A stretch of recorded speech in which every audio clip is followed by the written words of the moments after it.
Baik, bismillahirrahmanirrahim. Assalamualaikum warahmatullahi wabarakatuh. Selamat malam, salam sejahtera untuk kita semua. Alhamdulillah kita bergabung kembali pada malam hari ini untuk sesi kajian kita malam hari ini obrolan Rabu malam begitu. Untuk temanya kali ini saya sendiri yang membawakan sebagai penyaji, fasilitator. Nanti akan ada panelis dari Mas Teguh dan Andika Rahman. Namun beliau belum hadir, Mas Teguh sudah hadir. Jadi saya ingin memaparkan tema kita malam ini obrolan ringan filsafat begitu. Jadi mudah-mudahan cukup renyah hidangan kita malam ini. Itu membahas tentang meta reality, kemudian realisme spekulatif, dan das Ding an sich. Saya izin share screen ya. Saya sudah siapkan sedikit presentasi slide. Mudah-mudahan bisa membantu pemahaman ala kadarnya begitu. Baik. Jadi ini meta reality, realisme spekulatif, dan das Ding an sich. Jadi ada 3 pokok bahasan yang saling terkait nantinya. Akan kita bincangkan pada hari ini, Rabu malam 1 Februari 2023. Kita mulai dulu dari meta reality. Jadi apa itu meta reality? Meta reality itu teori atau istilah yang dikemukakan oleh Roy Bhaskar. Beliau itu berangkat dari critical realism. Jadi realisme kritis, memandang sesuatu yang realis itu tidak secara naif begitu, tetapi dipandang secara kritis. Apakah betul-betul? Jadi kalau realisme itu kan intinya memandang bahwa subjek itu ada, ide itu ada, dan materi juga ada yang di luar objek. Subjek dan objek sama-sama ada. Kemudian kebenaran itu kesesuaian di antara subjek dan objek kan begitu. Realisme. Jadi dia mengakui adanya alam ide maupun alam realitas di luar benak manusia. Namun dia memandangnya secara kritis begitu. Nah, Roy Bhaskar ini dia berangkat juga dari yang saya tahu itu dia dari Marxis ya. Awalnya itu dari Marxis, kemudian dia berlanjut dari kritikal ke dialektikal realism. Ada tesa, sintesa, antitesa, sintesa begitu.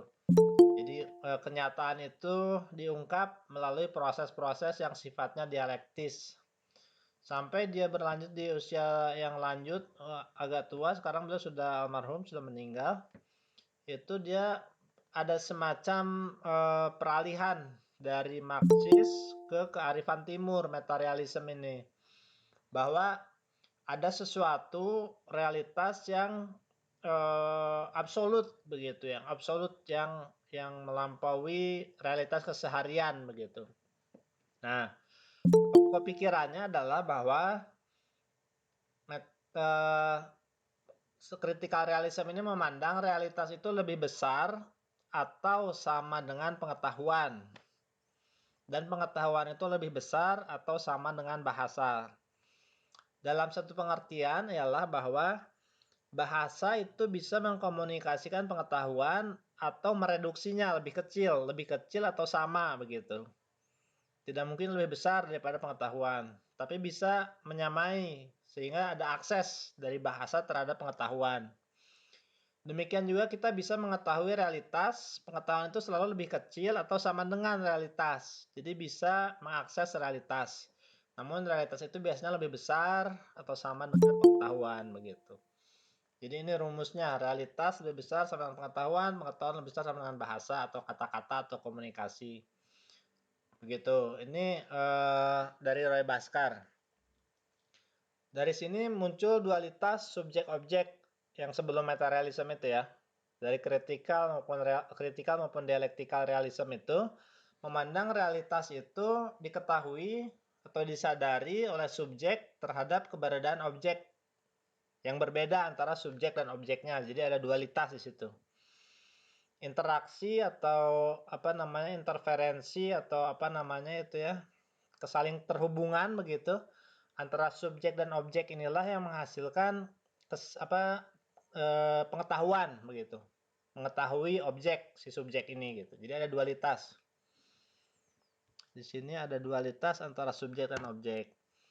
Nah, adapun metarealitas itu yang dia maksudkan adalah suatu keadaan atau kondisi di mana hal itu melampaui dualitas. Jadi tidak ada lagi subjek maupun objek, melainkan suatu realitas yang non-dual atau istilahnya itu menyatu antara subjek dan objek. Jadi hilang dikotomi itu gitu. Begitu. Nanti kita coba nanti di kesimpulan kita ini kan. Tapi sekarang saya ingin melangkah dulu ke realisme spekulatif. Jadi dalam meta reality ini dia ingin menyatakan adanya suatu realitas yang melampaui realitas keseharian, yaitu realitas absolut yang sifatnya itu mutlak, total. Subjek dan objek itu terlingkupi secara utuh gitu. Itu dari Roy Bhaskar. Nah, di sini ada kemiripan dengan realisme spekulatifnya dari Quentin Melasou. Jadi di postmodernisme itu dia merayakan subjek kan begitu.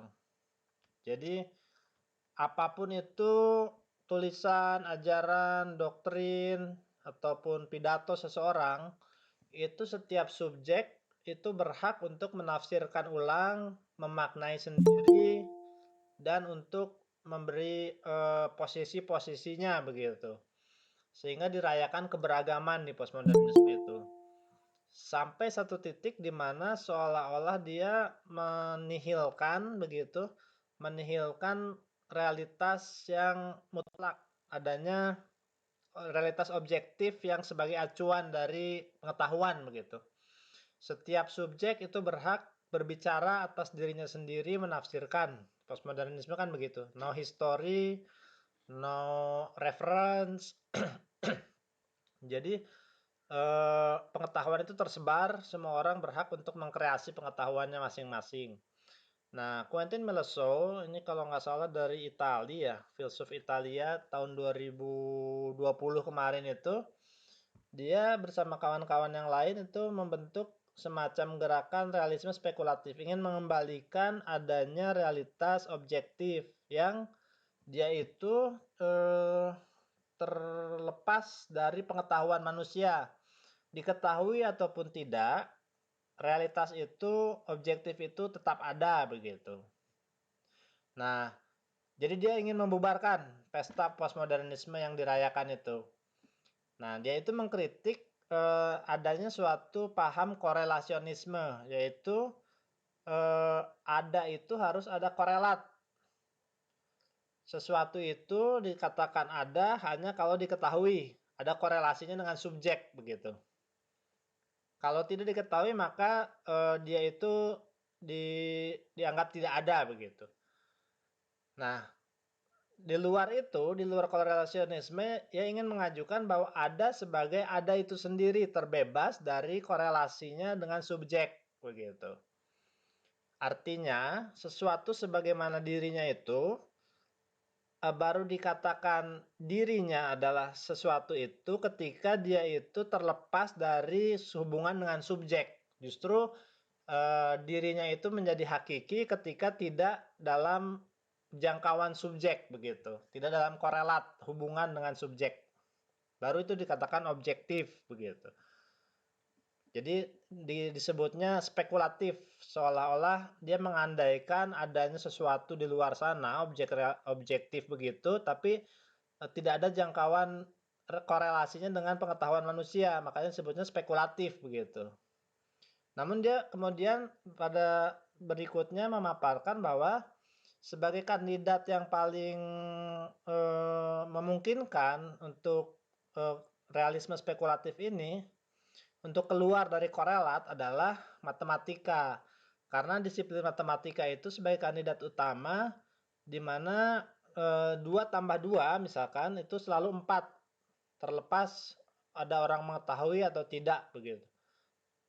Atau rumus-rumus kalkulus, rumus-rumus matematis itu yang geometri segala macam itu adalah realitas objektif begitu. Ini pendekatan yang coba diajukan oleh Quentin Melasou.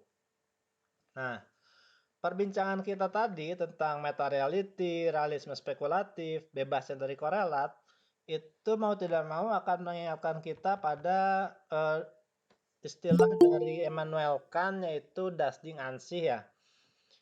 Yang dia menulis kritik atas nalar murni, bahwasanya pengetahuan itu selalu sifatnya fenomena atau bisa disintesiskan dengan alam. Adapun nomena secara dirinya sendiri itu sifatnya analitik, bukan pengetahuan, tidak dapat diketahui. Artinya yang disebut dengan realitas objektif pada dirinya sendiri itu tidak akan pernah dapat dikenal ataupun diketahui. Dia selalu di luar jangkauan dari subjek begitu kan. Ini ada kemiripan dengan Melasau tadi ya tentang realisme spekulatif, Das Ding an sich begitu. Selalu perbincangan tentang ontologi. Jadi di sini kita ingin mencoba mencari titik temu antara ontologi, wujud, keberadaan, realitas objektif, kaitannya dengan pengetahuan manusia atau epistemologi, sejauh mana ya bisa dijangkau begitu. Nah, sebagai penutup, menariknya teori ini adalah ini sebuah ajuan mungkin yang bagi sebagian orang adalah semacam justifikasi atau appeal to belief begitu ya. Tapi ini sebuah tawaran saja begitu. Bahwasanya non-dualitas itu sebagai tawaran titik temu antara ontologi dan epistemologi. Jadi ketika subjek dan objek itu menyatu padu sedemikian rupa sehingga subjek yang mengetahui adalah juga objek yang mengetahui, yang disebut juga dalam istilah yang paling sederhana yaitu ilmu huduri, kita mengetahui diri kita sendiri, itu adalah titik temu antara ontologi dengan epistemologi. Sehingga bersifat pengetahuan itu merupakan modus dari eksistensi, begitu. Karena kita ada, kita sadar, kita menyadari keberadaan kita dan seterusnya. Jadi tidak lagi dapat dipisahkan antara keberadaan dan kesadaran dan pengetahuan begitu. Nah, ini merupakan kembalinya segala efek fenomena kepada sumbernya, nomena atau ontologis. Dari epistemologis kembali kepada ontologis sebagai suatu kerangka strukturalitasan begitu ya. Sesuatu itu ada, karena itu baru dapat diketahui begitu. Terlepas diketahui atau tidak, dia akan tetap ada. Kalau tidak ada, tidak akan pernah ada begitu kan. Nah, hal ini mungkin seperti juga Roy Bhaskar yang di hari tuanya kemudian cenderung kepada kearifan timur. Dia menyatakan bahwa experience atau pengalaman non-dualitas ini yang dialami ketika ekstase atau ketika tidur lelap yang sangat damai begitu, itu mencerminkan bahwa kerinduan terdalam setiap manusia untuk mengutuhkan kediriannya kembali pada sang sumber, bersatunya subjek dan objek itu adalah sesuatu yang mungkin untuk diakses begitu. Mungkin sekian dulu dari saya, tidak perlu panjang lebar ya. Mungkin nanti kita bisa lebih banyak di sesi diskusi dan tanya jawab. Oke, saya stop sharing. Mungkin panelis pertama bisa menanggapi. Siap-siap diserang ini. Karena Andika nggak datang ke Mas Teguh ini. Silakan Mas Teguh. Ya, terima kasih. Enggak menyerang. Ketika melihat presentasinya Andri tadi, saya tuh teringat pada Bertrand Russell yang dia menjelaskan tentang appearance dan reality, penampakan dan realitas. Di situ dia membuat penjelasan yang kurang lebih juga mirip dengan yang terakhir tadi siapa, yang Immanuel Kant ya, bahwa das Ding an sich tidak akan pernah diketahui. Yang bisa diketahui manusia adalah appearance dari dia membuktikan dengan appearance itu bahwa appearance itu bagi tiap subjek itu, tiap pengamat itu bisa beda-beda. Bisa beda-beda terhadap objek yang sama. Dan memang karakter manusia, pengetahuan manusia itu adalah sebagai pemroses informasi. Ini kan kita peroleh dari ini ya, generalisasi empirik. Sebagian realisasi empiriknya itu adalah setiap manusia itu hanya memproses informasi. Tidak ada itu sesuatu yang datang ke dalam pikirannya. Hanya appearance-nya atau katakanlah indrawi atau kabar-kabar tentang realitasnya sendiri atau dasding ansihnya itu kan tidak akan pernah diketahui karena itu terkait dengan keterbatasan yang namanya, cara menalar manusia. Dalam menalar manusia. Jadi tetapi itu sebenarnya kalau kita tarik lebih jauh, yang namanya appearance walaupun dasding ansihnya tidak diketahui, tetapi itu mengindikasikan bahwa itu ada realitas kan gitu. Realitasnya itu ada, indikasi gitu, tetapi pengetahuan kita tidak akan pernah mencapainya.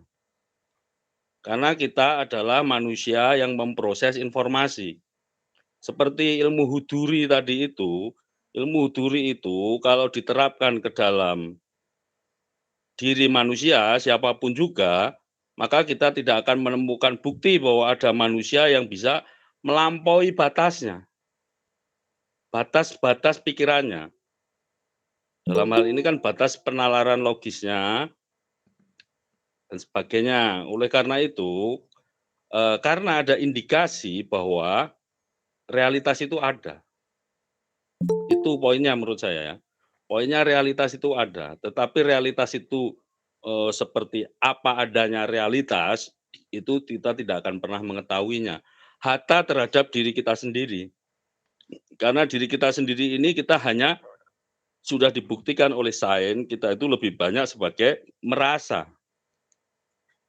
Sains khususnya neurosains itu sudah membuktikan misal bersamaan dengan rasa, mood, emosi, itu juga ada yang namanya kemunculan hormon-hormon tertentu dalam tubuh manusia. Endorfin, serotonin, oksitosin, dan mungkin juga ikan asin lah. Nah, seperti itu. Kalau kita mengatakan itu tadi tentang ilmu huduri, itu artinya kita sudah, apa namanya, spekulatif sebenarnya memang. Spekulatif bahwa katakanlah yang, sesuatu yang menyadari sepenuhnya objek dan subjeknya menyatu, itu katakanlah kalau, kita telusur lebih jauh, itu kan mau nggak mau ya alam semesta ini kan. Alam semesta ini, yang kalau dia memiliki kesadaran, maka semuanya ini hadir dalam dirinya. Pengetahuannya bukan pengetahuan yang bersifat informasional, bukan memproses informasi, tapi segala sesuatu hadir dalam dirinya. Itu kan tapi ini kan persoalannya ini kan hanya sifatnya dugaan. Dugaan bahwa katakanlah alam, berhenti sampai di alam itu kita memiliki kesadaran, pengetahuan, emosi, maka karena tidak ada yang bisa memberikan yang tidak dia miliki, maka mau nggak mau alam ini punya. Nah, kalau lebih jauh lagi, eee kemudian kita, apa namanya, berspekulasi atau, eee, membuat regresi lebih jauh, maka ada sesuatu di luar alam misal. Nah, akhirnya itu alam dan juga yang di luar alam itu, ya kan ada yang, menuhankan sesuatu di luar alam, ada yang menuhankan alam. Nah, itu baru bisa ilmu huduri kita, menemukan indikasinya. Tapi kalau manusia, tunjukkan saja, itu pasti akan hanya belief system. Manusia yang, menyatu antara subjeknya dan pengetahuannya. Kehadiran pengetahuannya itu hadir, objeknya hadir dalam dirinya, sehingga tidak bisa dipisahkan. Itu mau nggak mau, ya harus alam atau sesuatu yang di luar alam yang melingkupi alam. Cuman tentu saja itu sesuatu yang sudah ke belief system.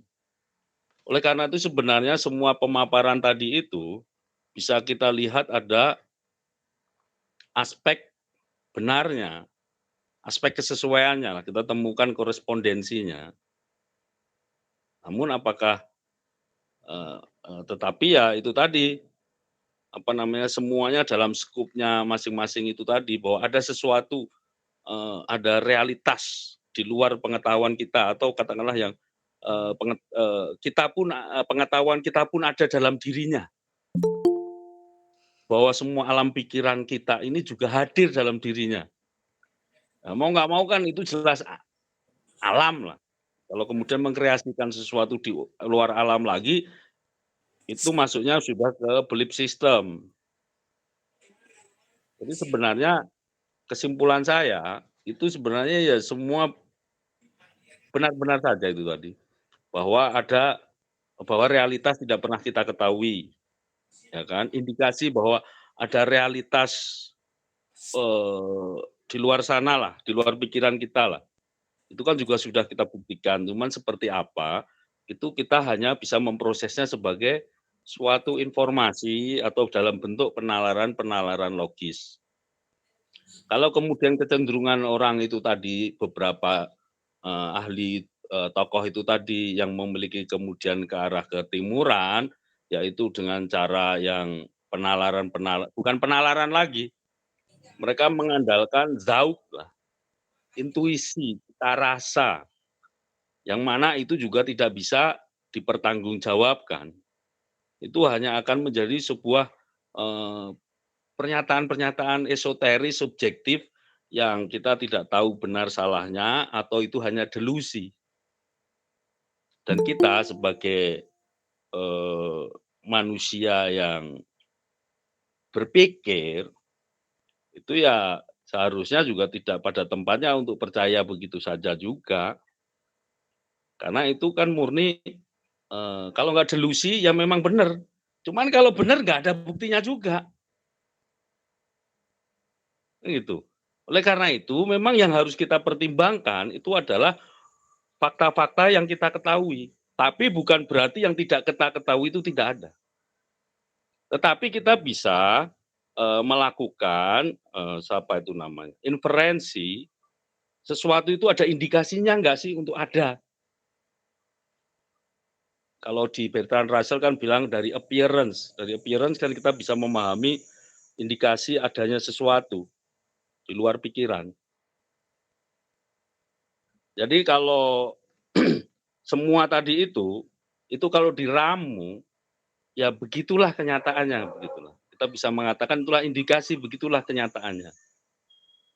Tetapi sekali lagi itu juga indikasi saja. Jadi manusia ini memang harus qanaah istilahnya, merasa cukup dengan batasannya. Batasan pikiran manusia begitu. Begitu Anda mempercayai ilmu huduri dan itu terjadi pada manusia, ya kan, dan, Anda tidak menyatakan bukti-buktinya, kecuali hanya narasi, cerita, maka itu sudah terjebak ke dalam yang namanya belief system. Mempercayai sesuatu ya karena will to believe saja. Dan itu tidak untuk dibicarakan, tidak untuk didiskusikan, tetapi untuk dikhotbahkan.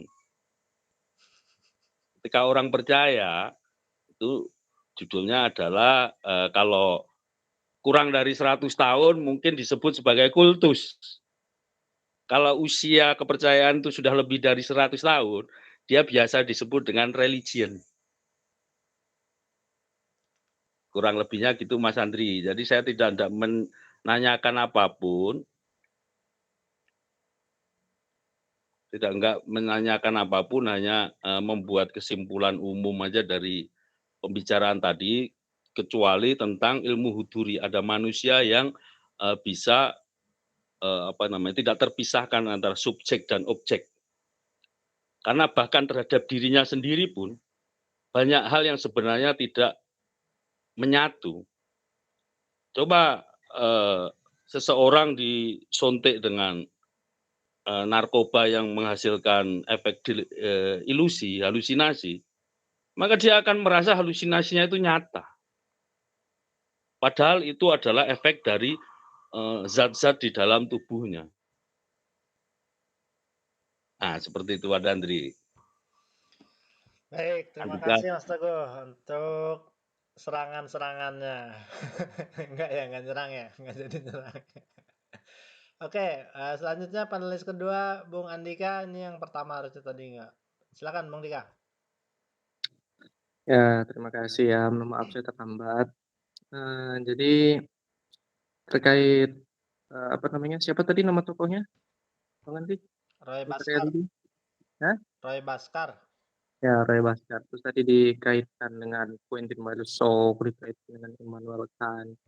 Jadi karena saya nggak masuk dari awal gitu, itu apa namanya, poin jadi inti poin yang dimaksud oleh Roy Baskar itu gimana? Saya sudah menyimak, tapi takutnya saya salah paham gitu nanti pas saya komen gitu. Ya, Saya mau apa ya, verifikasi gitu yang saya yakin yang saya pahami benar nggak gitu. jadi Roy Baskar itu memahami di balik realitas yang relatif ini, yang serba berubah, yang relatif lah begitu. Keseharian kita memandang sesuatu, realitas-realitas yang tampak ini ada di baliknya itu realitas absolut, yang dimana di situ tidak ada lagi dualitas antara subjek dan objek. Itu sudah non-dual, non-dual reality.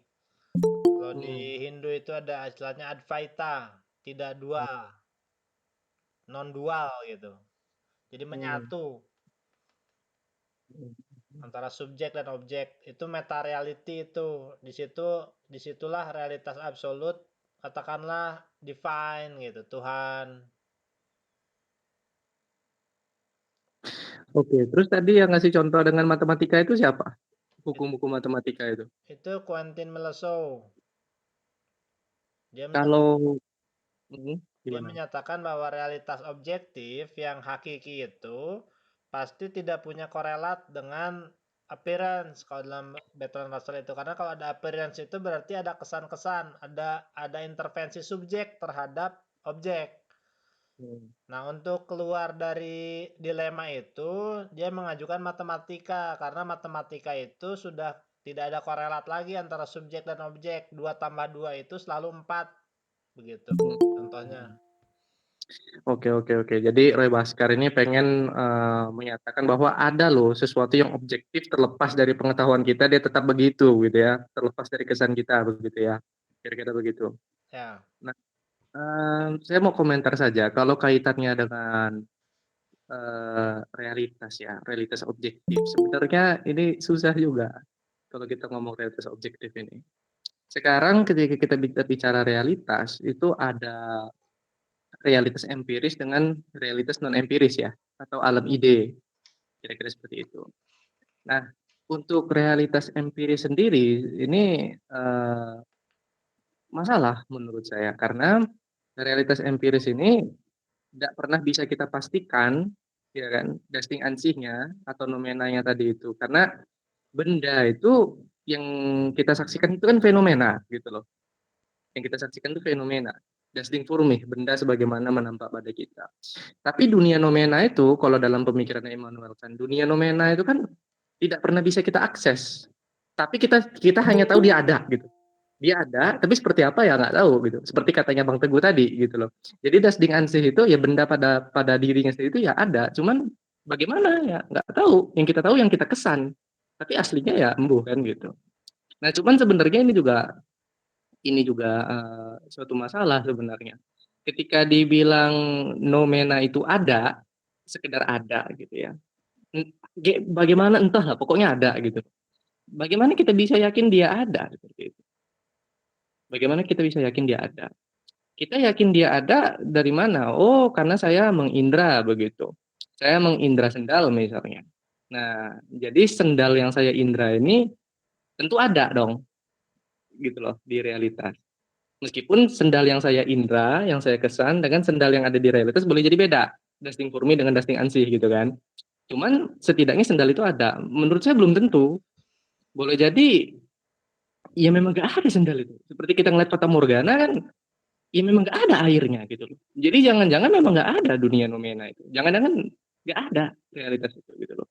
Makanya nanti kalau kayak gitu masuknya ke solipsisme nanti. Nah, itu untuk realitas yang empiris.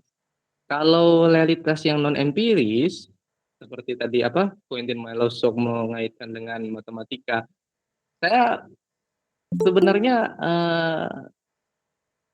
kalau ini radikal sekali tapi ya. Bagaimana bisa Quentin Melasok itu menjamin 2 tambah 2 itu sama dengan 4 dimanapun, kapanpun? Bagaimana cara dia menjamin? Jadi ketika dia bilang, ya buktinya mau mau di Itali, mau di Indonesia tetap 2 tambah 2 sama dengan 4. Iya. Tapi apa dia bisa menjamin 10.000 tahun lagi ternyata 2 tambah 2 tetap sama dengan 4? Nah, kalau dia katakan iya, jaminannya apa? Jaminan epistemiknya apa? Kita tidak pernah mengelilingi seluruh dunia ini dan seluruh zaman yang ada gitu kan, bahwa selalu memang 2 tambah 2 sama dengan 4. Jadi bagaimana kita bisa menjamin memang 2 tambah 2 sama dengan 4 itu? Ya kalau bilang self evident ya selesai. Kalau kita bilang self evident ya selesai. Cuman ya itu, maksudnya bagaimana kita tahu? Bagaimana dia bisa bilang mutlak 2 tambah 2 sama dengan 4 kapanpun dimanapun? Tahu dari mana? Memangnya dia pernah mencoba tempat demi tempat dan waktu demi waktu dari awal waktu sampai sampai ini. Jajal itu satu memang 2 tambah 2 sama dengan 4. Nah makanya kalau saya kaitkan dengan filsafat ketuhanan antara apa matematika dengan filsafat ketuhanan, apakah matematika itu mutlak? Apakah matematika dan hukum-hukum logika itu mutlak? Menariknya di sini. Jadi mengapa manusia itu bisa tahu hukum-hukum logika? Bisa tahu mustahil A sekaligus non A. Bisa tahu 2 tambah 2 sama dengan 4. Itu tahu dari mana manusia? Kira-kira seperti itu. Nah, seandainya Tuhan, jika Tuhan ada, asumsi aja. Kalau Tuhan ada, nah Tuhan dengan kemahakuasaannya itu menciptakan suatu dunia, suatu alam semesta yang keadaannya jauh berbeda di mana 2 tambah 2 sama dengan 7 misalnya. Di mana 2 tambah 2 sama dengan 4 salah. Tuhan menciptakan suatu alam semesta dengan keadaan yang sangat berbeda di mana seluruh matematika kita, seluruh logika kita itu berantakan, beda, beda sama sekali. Gitu. Bisa nggak kira-kira Tuhan melakukan itu dengan kemahakuasaannya? Atau memang itu sudah mutlak, begitu. Nah artinya ini juga masih bisa diperdebatkan sebenarnya. 2 tambah 2 sama dengan 4 itu mutlak itu juga apakah itu memang mutlak demikian ataukah sebenarnya karena Tuhan memang menciptakan dunia kita dengan settingan yang seperti itu gitu. Tapi kalau settingan itu diubah bisa aja berubah juga. Jadi nggak mutlak juga. Nah, bisa jadi ke sana. Kalau kalau kita saya harap bisa dipahami gitu. Jadi yang kita anggap hukum-hukum logika, matematika yang mutlak segala macam, jangan-jangan itu karena settingan dunia kita begini. Kalau settingannya diubah jangan-jangan berubah juga loh hukumnya. Siapa yang bisa menjamin? Nah, jadi nggak ini juga sih gitu loh. Masih bisa didiskusikan juga. Nah, itu terkait dunia alam ide gitu. Jadi kan alam ide itu gimana ya? Kan realitas itu tadi kata saya ada realitas empiris, ada yang non empiris. Kalau yang empiris ini kita dekati dengan panca indera. Kalau yang non empiris itu alam ide itu dengan akal. Tapi apa alam ide itu ada atau enggak? Kan itu juga masalah juga. Seperti di filsafat matematika itu kan ada perdebatan tentang status ontologis bilangan. Jadi misalnya bilangan 4 itu betulan ada atau dia cuma kategori yang kita ciptakan sendiri dengan pikiran kita. Gitu. Nah, itu makanya ada perdebatan antara Plato dengan Aristoteles itu kan apa reifikasi namanya, pembenahan. Jadi bisa nggak kata sifat itu diubah jadi benda gitu. Jadi kalau kita lihat misalnya 4 sendok, ya sendoknya kelihatan 4 sendok. Tapi ketika sendoknya kita buang, kita ubah jadi bilangan 4. Nah, bilangan 4 ini ada atau enggak? Kalau menurut Aristoteles itu nggak bisa. Bilangan 4 itu ada sejauh dia nempel sama sendok tadi. Kalau sendoknya dibuang ya bilangan 4-nya hilang juga, kira-kira gitu kan. Nggak bisa itu. Karena namanya sifat itu nempel di bendanya. Nah, kalau kata Plato bisa. Bisa. Ketika sendok itu dibuang, bilangan 4 itu nggak hilang. Bilangan 4 itu menjadi sebuah konsep. Ada di mana? Di alam ide. Yang itu di luar ruang dan waktu, di luar kesan kita. Itu bisa kita dekati dengan akal, tapi seandainya nggak kita dekati pakai akal, dia tetap ada. Dia bukan ciptaan pikiran kita, dia di luar pikiran kita kan gitu. Katanya Plato. Cuman dia bisa kita temukan menggunakan akal itu. Jadi kalau kesimpulan saya, realitas objektif tadi itu meragukan. Masih. Kalau kita pakai standar kepastian yang sangat tinggi, yang sangat ketat, nggak juga. Nggak bisa juga. Kalau menurut saya begitu. Itu Bang Andri. Oke, terima kasih Bung Dika. Jadi bahkan kalau menurut Bung Dika, indikasi terhadap adanya realitas objektif itu pun bisa digugurkan begitu ya. Bisa. Wah, ini makin makin menjauh dari realitas objektif ini. Berarti bisa jadi kita ini sedang bermimpi kayak kayak mimpi bersambung gitu ya. Sebenarnya nggak ada semua ini gitu ya. Bisa jadi. Ya, Bisa ya. jadi. Yo, kan mimpinya ada juga, Andri. Mimpinya Kalau ada. kita Nah, itu yang menarik tuh di situ. Ada Kan sebagai mimpi maksudnya. saya gitu. ingat. Nah, gimana Kalau Bang Lutfi dulu? menurut saya itu memang itu batas pikiran manusia itu kan seperti itu. Indikasi adanya apa itu tadi itu Realitas. realitas. Ya indikasinya ada, namanya juga indikasi. Apakah itu suatu kepastian? Ya tidak juga, namanya indikasi. Tapi apakah, bangunan pikiran manusia ini tidak cukup untuk, pembuktian itu adalah ya indikasinya ada. Ada beneran nggak? Emboh, gitu aja. Cuman indikasinya itu sendiri kan tidak bisa ditolak itu. Sebagai indikasi kan dia tidak bisa ditolak. Sebagai indikasi. Ada sebagai Kan indikasi. appearance yang berarti menandakan, tanda, tanda itu kan sesuatu yang merujuk kepada sesuatu yang lain kan. Hmm. Jadi kita itu ya, tinggal pilihannya adalah cukup, merasa cukup atau tidak gitu. Memang, kalau kemudian sampai ke, 1 tambah 1, 2 tambah 2 sama dengan 4, itu kan, kalau itu matematika itu kan tergantung ini aja, tergantung postulat dan asumsinya aja. Itu 2 tambah 2 sama dengan 4 itu kan asumsinya dengan bilangan desimal kan. Kalau biner ya lain lagi, biner ya 1+1 ya sama dengan apa tuh, 101, apa itu yang untuk bilangan on off itulah, yang akhirnya berguna untuk pengembangan teknologi kan gitu. Jadi, itu persoalannya adalah merasa cukup atau tidak gitu aja. Kalau tidak merasa cukup dan sudah tahu bahwa tidak akan pernah bisa membuktikannya, ya sudah, ya berhenti di situ aja, memang tidak akan ada apa-apa. Hanya soal cukup dan tidak aja. Apakah bermanfaat atau tidak gitu aja, dan itu bisa subjektif memang. Kita bisa bicarakan dulu kan parameter manfaat atau tidak itu apa, 1+1 sama dengan 2, okelah. Ya biar biar jelas gitu, apalagi pembagian kan gitu. 4 dibagi 4 ya 1-1, kalau kok dapatnya 1/4 berarti ada yang curang ini kan gitu. Ya 1/4 kok nggak dapat 1/4, ada yang curang ini. Bangunan pikiran kita itu kan untuk keperluan itu, dan lagi pula manusia ini pada dasarnya mostly seluruh hidupnya itu kan tidak berdasarkan pertimbangan-pertimbangan rasional.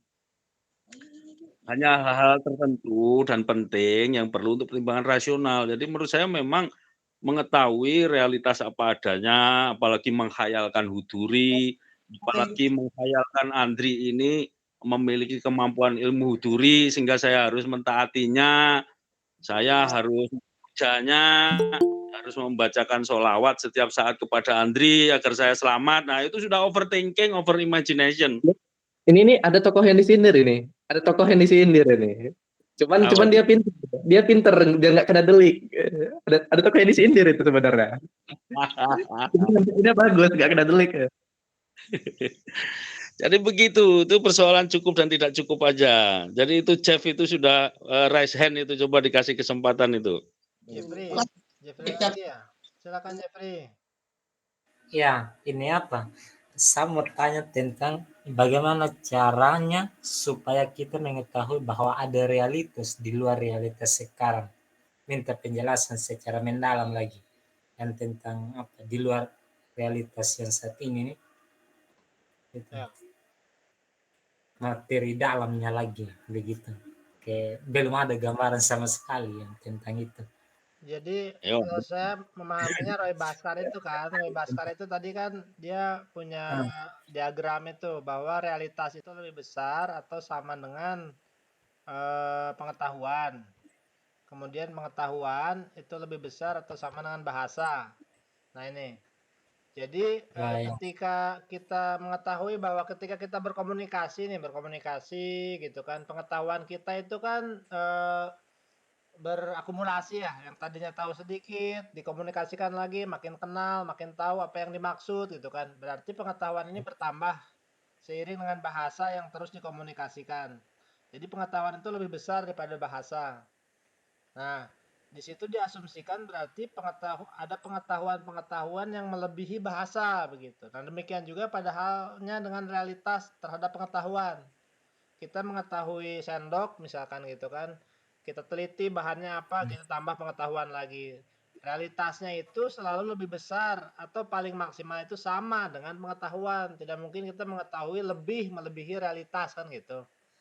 Nah, atas dasar ini kemudian diprediksi bahwa kita akan terus memperoleh pengetahuan-pengetahuan baru karena tidak semua realitas itu kita ketahui, sehingga muncul asumsi bahwa memang ada realitas yang belum kita ketahui, itu maksudnya ada realitas lain di luar pengetahuan kita gitu. Bung Jeffrey, bisa ketangkap nggak ya kalau kayak gitu? Jadi gini, sebenarnya yang disebut realitas, pengetahuan, sama bahasa itu akan 3 hal yang berbeda itu. 3 hal yang berbeda. Kita bisa mengatakan, bahasa, dengan bahasa kita akan mengatakan, gelas, gitu kan, gelas. Katakanlah pengetahuan kita sama, gelas, ini gelas, kan gitu. Realitasnya, ya embuh. Ya wis iki lah, di sana beda, itu kan ada si keriting, saya nggak melihat ada keriting, ini ya kan? Kan seperti itu. Jadi itu sebenarnya memang 3 hal yang berbeda. Hal yang berbeda, bahasa itu kan maksudnya untuk, mencerminkan atau mengkomunikasikan pengetahuan kita tentang, ya kan, pemahaman kita terhadap realitas gelas itu tadi. Realitas gelas itu tadi, kan gelas itu sendiri, sebenarnya seperti apa kan tidak pernah hadir di dalam pikiran kita, bahkan di otak kita pun tidak pernah. Jadi kita apakah cukup puas, gitu aja persoalannya. Kalau Andika kan tidak puas itu, sehingga menyatakan bahwa, mungkin juga tidak ada realitas gitu, tapi dia bisa ngoceh sepanjang itu tuh, padahal dia tidak real. Nanti minta ke Andika lagi yang jelaskan lagi supaya Nah, sehingga kemudian itu kan Andika ini, saya nggak tahu saya bicara dengan ilusi saya tentang Andika, jangan-jangan saya ngomong sendiri atau benar-benar ada Andika, itu kan bagi Andika kan sesuatu yang masih absurd. Tentu bagi saya enggak, saya udah cukup puas lah Andika ada lah. Walaupun penampakannya ya di depan, ya mukanya itu aja, gambar, itu pun bukan dia ya. Gambarnya ini kan yang sampai ke saya ini kan piksel-piksel ini. Piksel-piksel kemudian tersusun di mata saya mengkreasi, oh ada realitas Andika, indikasinya ada. Gitu. Dan saya udah puas, sudah Andika ada. Yang ngomong Andika nggak saya pedulikan. Termasuk Andika sendiri, Andika ngomong saya nggak ada, saya nggak peduli saya. Gitu, kalau kita mengikuti perdebatan para ahli apalagi yang literatur berjalan semacam Andri yang tahu bakarat sebagainya itu tadi. Bakoro ya siapa? Ya itulah. Nah, itu tadi nanti akan masuk ke dalam rimba belantara memang. Jadi bagi Anda-Anda sekalian, sesungguhnya yang paling penting itu adalah tasdik Anda sendiri dan kecukupan Anda sendiri gitu loh. Agar kalian itu, kita semua bisa menjalani hidup yang asoy dan kita inginkan sesuai dengan batasan dan kendalanya yang ada. Andika ini sedang mau mencoba untuk break the limit. Break the limit. Apa buktinya realitas ada? Mungkin juga enggak, ini debatable kan gitu. Kalau saya ya semoga aja lah debat dirimu sendirilah. Kalau debat saya ada indikasinya. Nanti realitasnya benar apa salah, ya embo nggak penting. Penting bagi saya adalah gelas saya ada isinya dan saya minum. Isinya ini adalah campuran mikmak, ya kan gitu. Mikmak yang 4,5%, tikus yang 45%, dan lowong ciu. Itu aja udah. Intinya begitu, kalau Anda tidak pernah berani untuk mentasdik, Anda itu lebih baik, saya lebih senang orang seperti Andika ini, ya kan, yang dia itu tidak sedang meragukan segala sesuatu, tapi dia sedang mengandalkan untuk mentasdik sendiri. Mentasdik sendiri. Tidak hanya mengikuti kemudian takbir, sholawat itu. Sengaco apapun saya senang. Yang penting bahagia, masih senyum-senyum gitu. Saya nggak senang kalau Andika ini nggak tersenyum, sedang mempertanyakan realitas dengan apa namanya bermuram durja. Jangan. Tuh, saya sudah madhabnya udah madhab pragmatis gitulah. Pragmatis, fuck everybody, I don't care kan gitu. Walaupun saya care juga, aduh kok sedih sih. Ngapain sih lo sedih kan gitu. Kalau bisa membuatnya gembira, saya akan coba buat gembira kan gitu. Oh, sedang ngaco, sedang ini kayak dulu memilih siapa tuh? Asy'ari gitu. Karena ini gitu ya ketawa aja ya, monggo-monggo aja lah. Tuh, apalagi tentang realitas. Ini Tuh, tadi jangan ada pertanyaan di kolom chat kayaknya nih. Ke Mas Teguh kayaknya nih. Kepercayaan dan keyakinan kira-kira apa perbedaannya kata Stephen? Wah, itu mah cuman masalah istilah. Sama aja ya? Cuma masalah istilah aja, yang bilang beda-beda, yang bilang enggak. Tergantung yang definisi ini tuh mah. Wes, Bang Dika coba tanggapi tadi dari Jeffrey. Apa yang dari Jeffrey tadi? Apa tadi? Tentang realitas ini di luar realitas saat ini nih. Di luar gitu loh.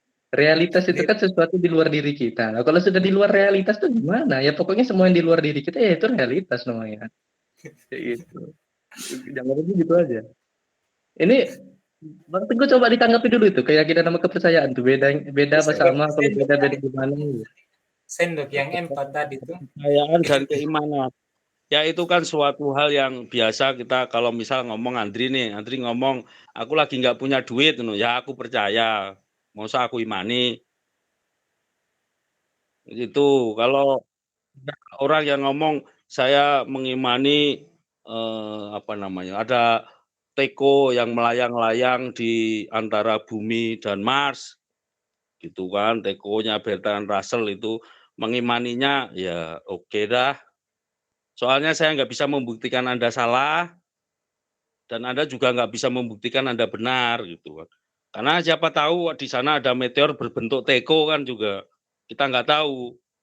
Ya begitulah namanya realitas itu, kita ketahui atau tidak kita ketahui, itu ya tetap ada, jika dia ada.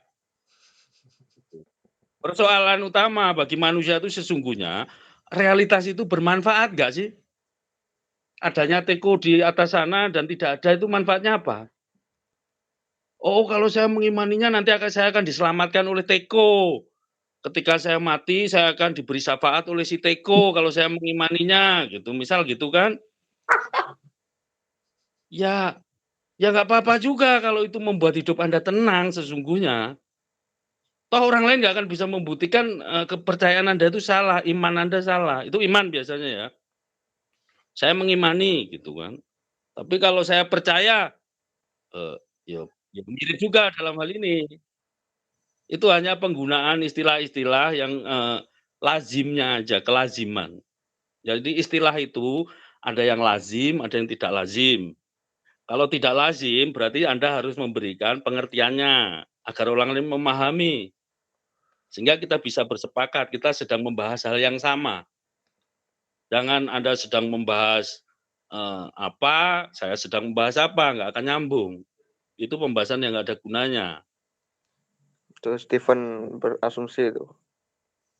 Kurang lebih seperti itu. Kalau Anda mengimani apapun tidak apa-apa. Stephen berkomentar, inti tersirat topik, prinsip pemahaman kita disarankan untuk datang, lihat, dan buktikan. Datang untuk mendengar, lihat untuk mengamati entitas, dan buktikan hal yang kita serap. terus ada emoticon ketawa. Setelah itu setiap orang memiliki mindset berdasarkan pengalaman, logikal, cara berpikir, latar belakang. Jadi relatif ya, tiap orang punya sudut pandang masing-masing begitu mungkin maksudnya. Tapi jangan percaya begitu saja, silakan datang, lihat, dan buktikan sendiri. Gimana Bung Dika? Ya kalau saya sih nggak percaya kebenaran itu tunggal ya. Jadi kalau A benar pasti non A-nya salah. Kalau saya percaya begitu. Kebenaran itu tunggal, nggak ada yang ini benar atau salah. Ya benar menurut dia, tapi salah menurut saya, dan bisa-bisa aja benar menurut saya, salah menurut dia. Itu saya nggak terima itu. Ketika ada perbedaan pendapat, pasti salah satu pendapat itu ada yang salah berarti. Tidak mungkin. Jadi saya nggak bukan pendukung relativis, saya pendukung Atau dua-duanya. objektif.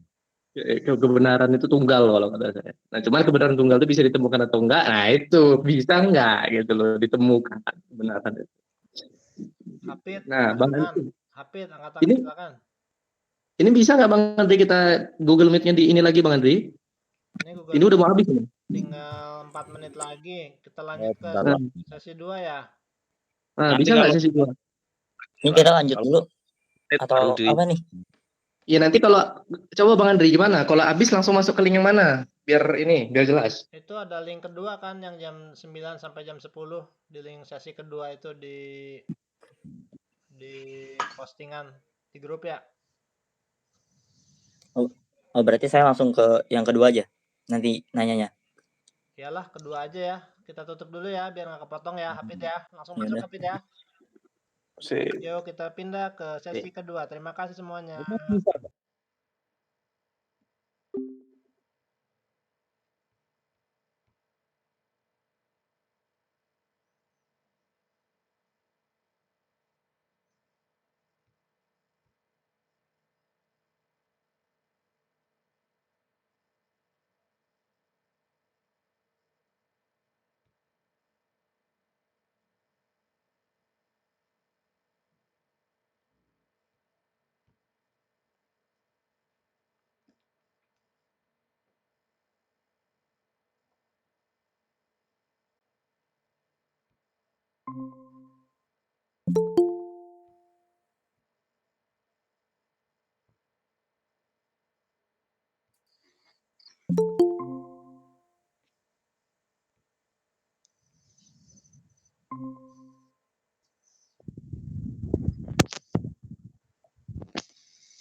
Oke, tunggu sebentar ya. Kita tunggu yang lain dulu bergabung.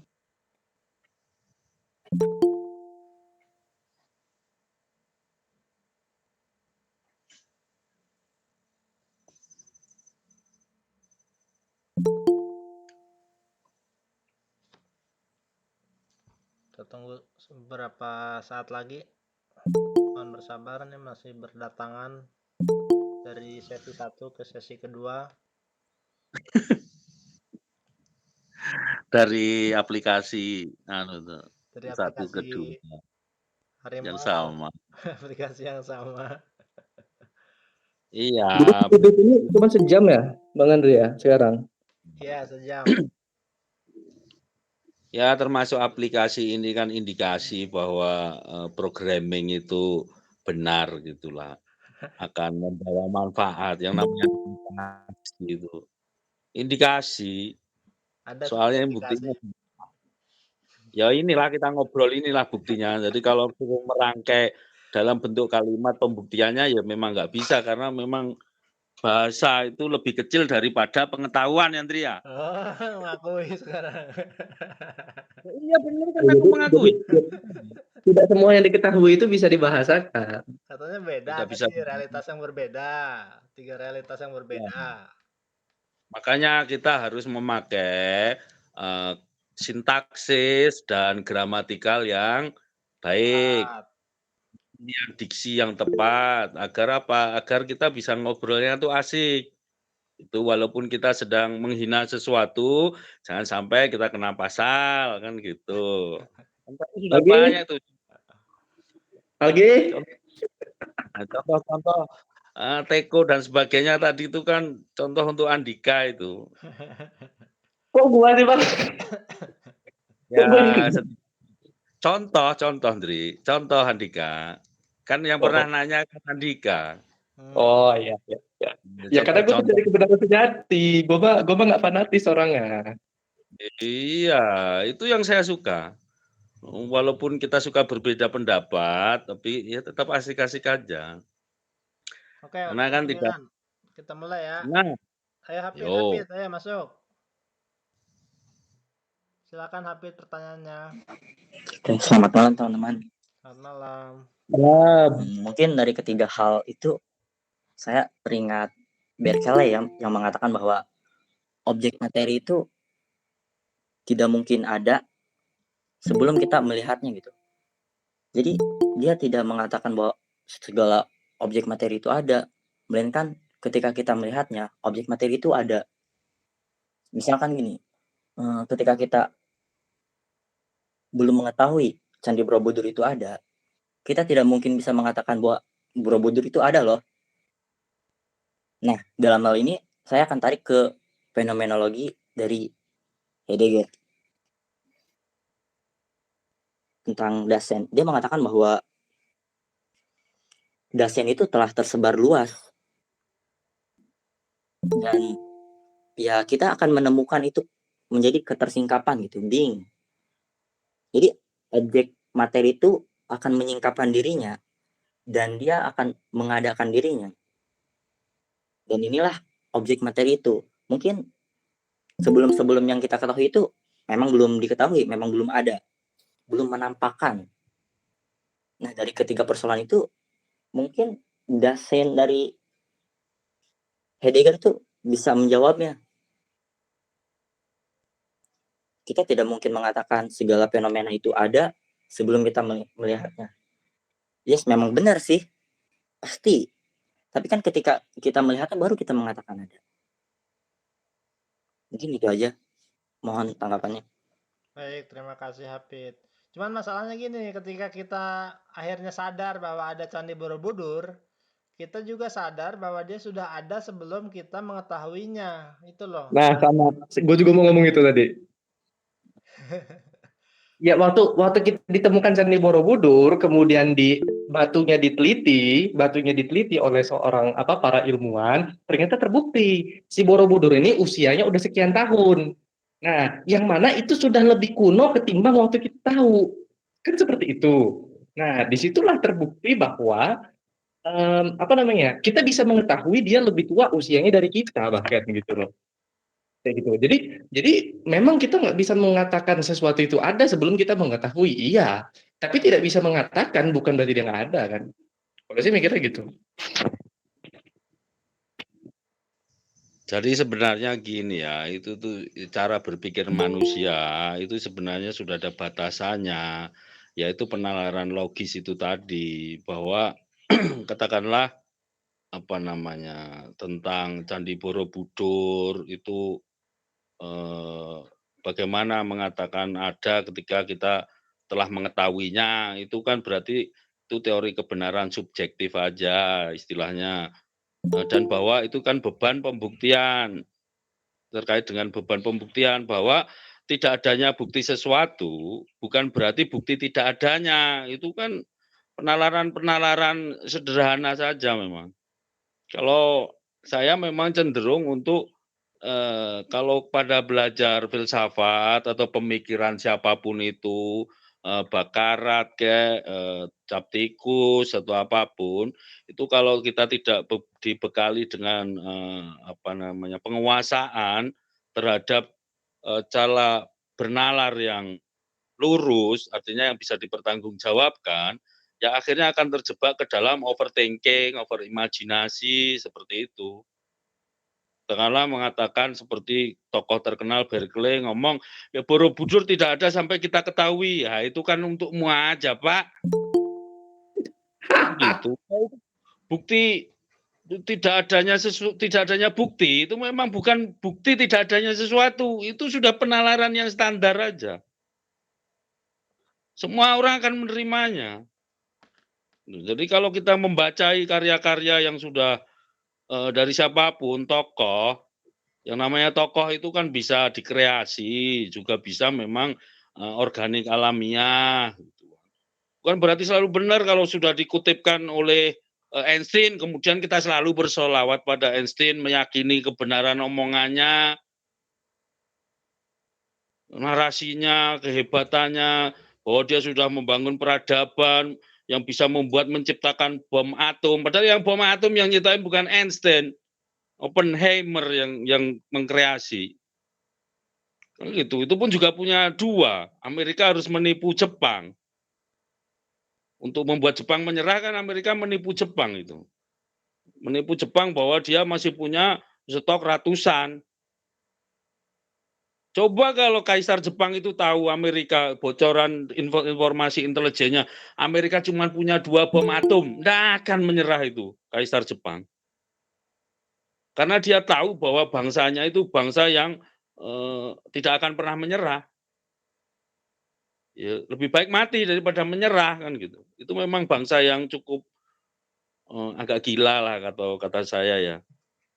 Kayak korbannya, yang korban Titanic gitu kan, yang selamat gitu kan, ada 1 orang Jepang selamat, di Jepang kembali dipecat malah. Jadi korban Titanic yang selamat, kapal Titanic itu di Jepang dipecat, diperlakukan tidak hormat. Kenapa? Karena orang-orang mengatakan, kenapa kau tidak mati bersama kawan-kawanmu? Nah, itu nilai peradabannya memang beda gitu loh.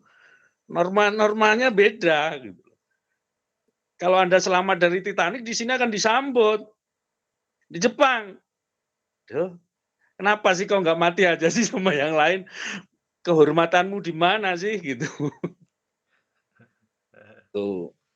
Jadi saran saya itu untuk para pengkaji filsafat, pengkaji pemikiran-pemikiran tokoh, itu harus dibekali dengan pemahaman tentang kaidah-kaidah logika saja yang sederhana-sederhana aja. Dengan itu Anda akan bisa menilai kok, bahwa tidak adanya bukti bukanlah bukti tidak adanya sesuatu. Sudah clear itu.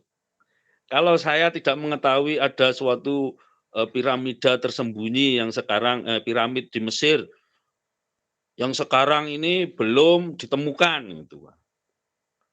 Itu kan bukan bukti bahwa tidak ada piramida yang belum ditemukan. Candi Borobudur kita ketahui ada sejak kita mengetahuinya, ya itu benar, sederhana aja. Sebelumnya kita tidak tahu. Dan kalau tentang harus melihat, maka ilmu pengetahuan tidak akan berkembang. Yang namanya model atom, molekul. Manusia pernah melihatnya? Tidak pernah.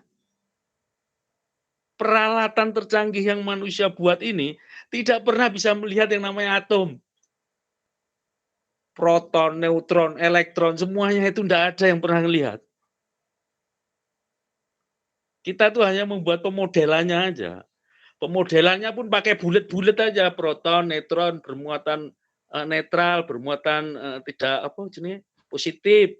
Kemudian dia berikatan di berbagi elektron. 99,99% jarak antara proton dan elektron itu kosong. Tapi kenapa benda-benda ini nampak tidak kosong? Tapi itu sudah dibuktikan dengan katakanlah percobaan hamburan Rutherford. Jadi dia membuat lempeng emas tipis, kemudian ditembak dengan sinar gamma. Sinar gamma ini juga nggak pernah kita lihat. Sinar gamma, X-ray, semuanya itu nggak pernah kita lihat. Frekuensi, nggak pernah kita lihat. Itu semua cuma model aja yang kita lihat itu. Tapi model, jadi ada fakta tentang atom dan sebagainya yang sesuai dengan saintifik, pemikiran, itu kita buat modelnya. Frekuensi, geraknya sinusoidal, tapi kalau karena kita belajarnya hanya di bidang datar, ya kan, kita buatnya kan cuma begini nih, frekuensi kan begini doang nih. Padahal frekuensi itu geraknya begini, sinusoidal.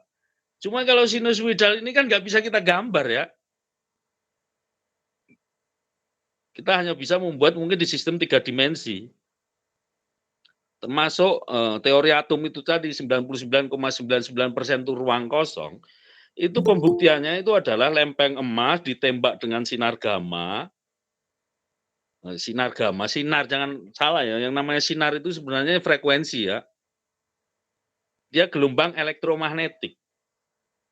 Termasuk semua cahaya yang kita lihat ini adalah gelombang elektromagnetik. Spektrum. Jadi gelombang elektromagnetik spektrumnya yang bisa kita lihat ini adalah spektrum warna. Yang kurang dari itu seperti gelombang theta, gamma, delta, SMR yang muncul dari pikiran otak kita ini, nggak bisa, tapi bisa kita deteksi adanya. Itu ditembak, kemudian di sebelahnya emas, itu dikasih layar, sehingga nampak Loh, lah kok ditembak sinar gamma kok 99%, hampir 100% lah. Diteruskan semuanya, yang berbelok cuma sedikit. Dari situ kita membuat model bahwa ikatan antar atom itu sesungguhnya 99,99% itu adalah ruang kosong. Itu kita buat pemodelannya untuk kita pahami. Kemudian kita bisa memanfaatkan lebih lanjut dengan sinar X-ray misal. Sehingga kita bisa membuat citra yang di dalam badan. Jadi yang namanya Berkeley tadi itu mungkin dia menciptakan omongannya itu semua itu adalah saat teknologi belum semaju sekarang. Belum semaju sekarang. Kita mengetahui begitu. Dan ilmu pengetahuan ini sering membuat asumsi-asumsi. Katakanlah suhu 0 derajat Kelvin. 0 derajat Kelvin ini kan sekitar minus 300-an derajat Celcius ya. Yang itu kenyataannya nggak pernah ada di alam ini. Di realitas itu nggak pernah ada 0 derajat Kelvin. 0 derajat Kelvin itu hanya asumtif aja, model bahwa atom akan berhenti bergetar di suhu itu. Tapi realitasnya nggak ada. Tapi pengukuran Kelvin itu bermanfaat untuk kita membuat hukum-hukum tentang realitas itu tadi. Realitas yang dasding ansihnya nggak kita ketahui itu. Dasding ansihnya atom aja sebenarnya nggak pernah ada yang tahu. Tapi kita bisa memanfaatkannya. Jadi gitu loh, dipahami dulu batas pengetahuan manusia ini.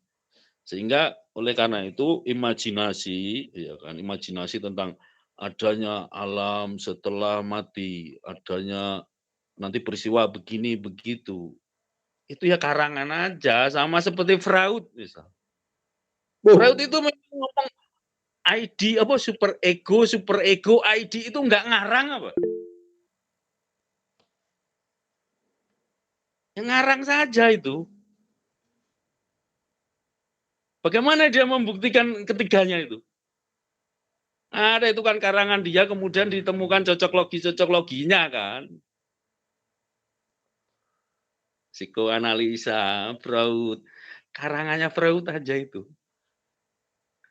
Yang sekarang menurut neuroscience sudah banyak dibantah. Tuh. Apalagi Dri, sudah. Yang ngomong kok, malah jadi aku. Ya. Bung Dika, angkat tangan silakan Bung Dika. Ya, tadi terkait realitas objektif ya, kita balik lagi ya. Saya sebenarnya pernah hampir menemukan apa ya, suatu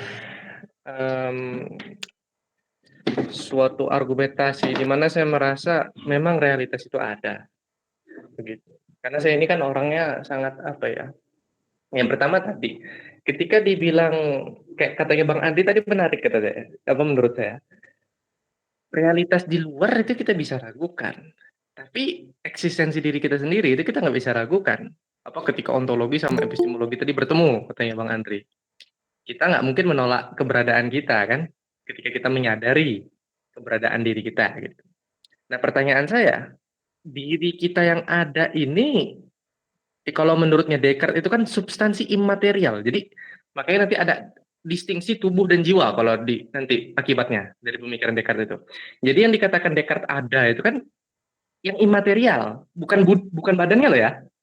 yang dijamin ada oleh Descartes itu, ketika Descartes bilang cogito ergo sum, aku berpikir maka aku ada. Aku di situ bukan badannya gitu. Tapi aku yang imaterial maksud dia di situ. Nah, pertanyaan saya, aku yang imaterial itu realitas atau konsep di dalam bagaimana kita ngejamin diri kita itu realitas? Gitu loh. Bagaimana kita menjamin bahwa diri kita yang imaterial tadi itu realitas gitu loh. Itu ada di luar.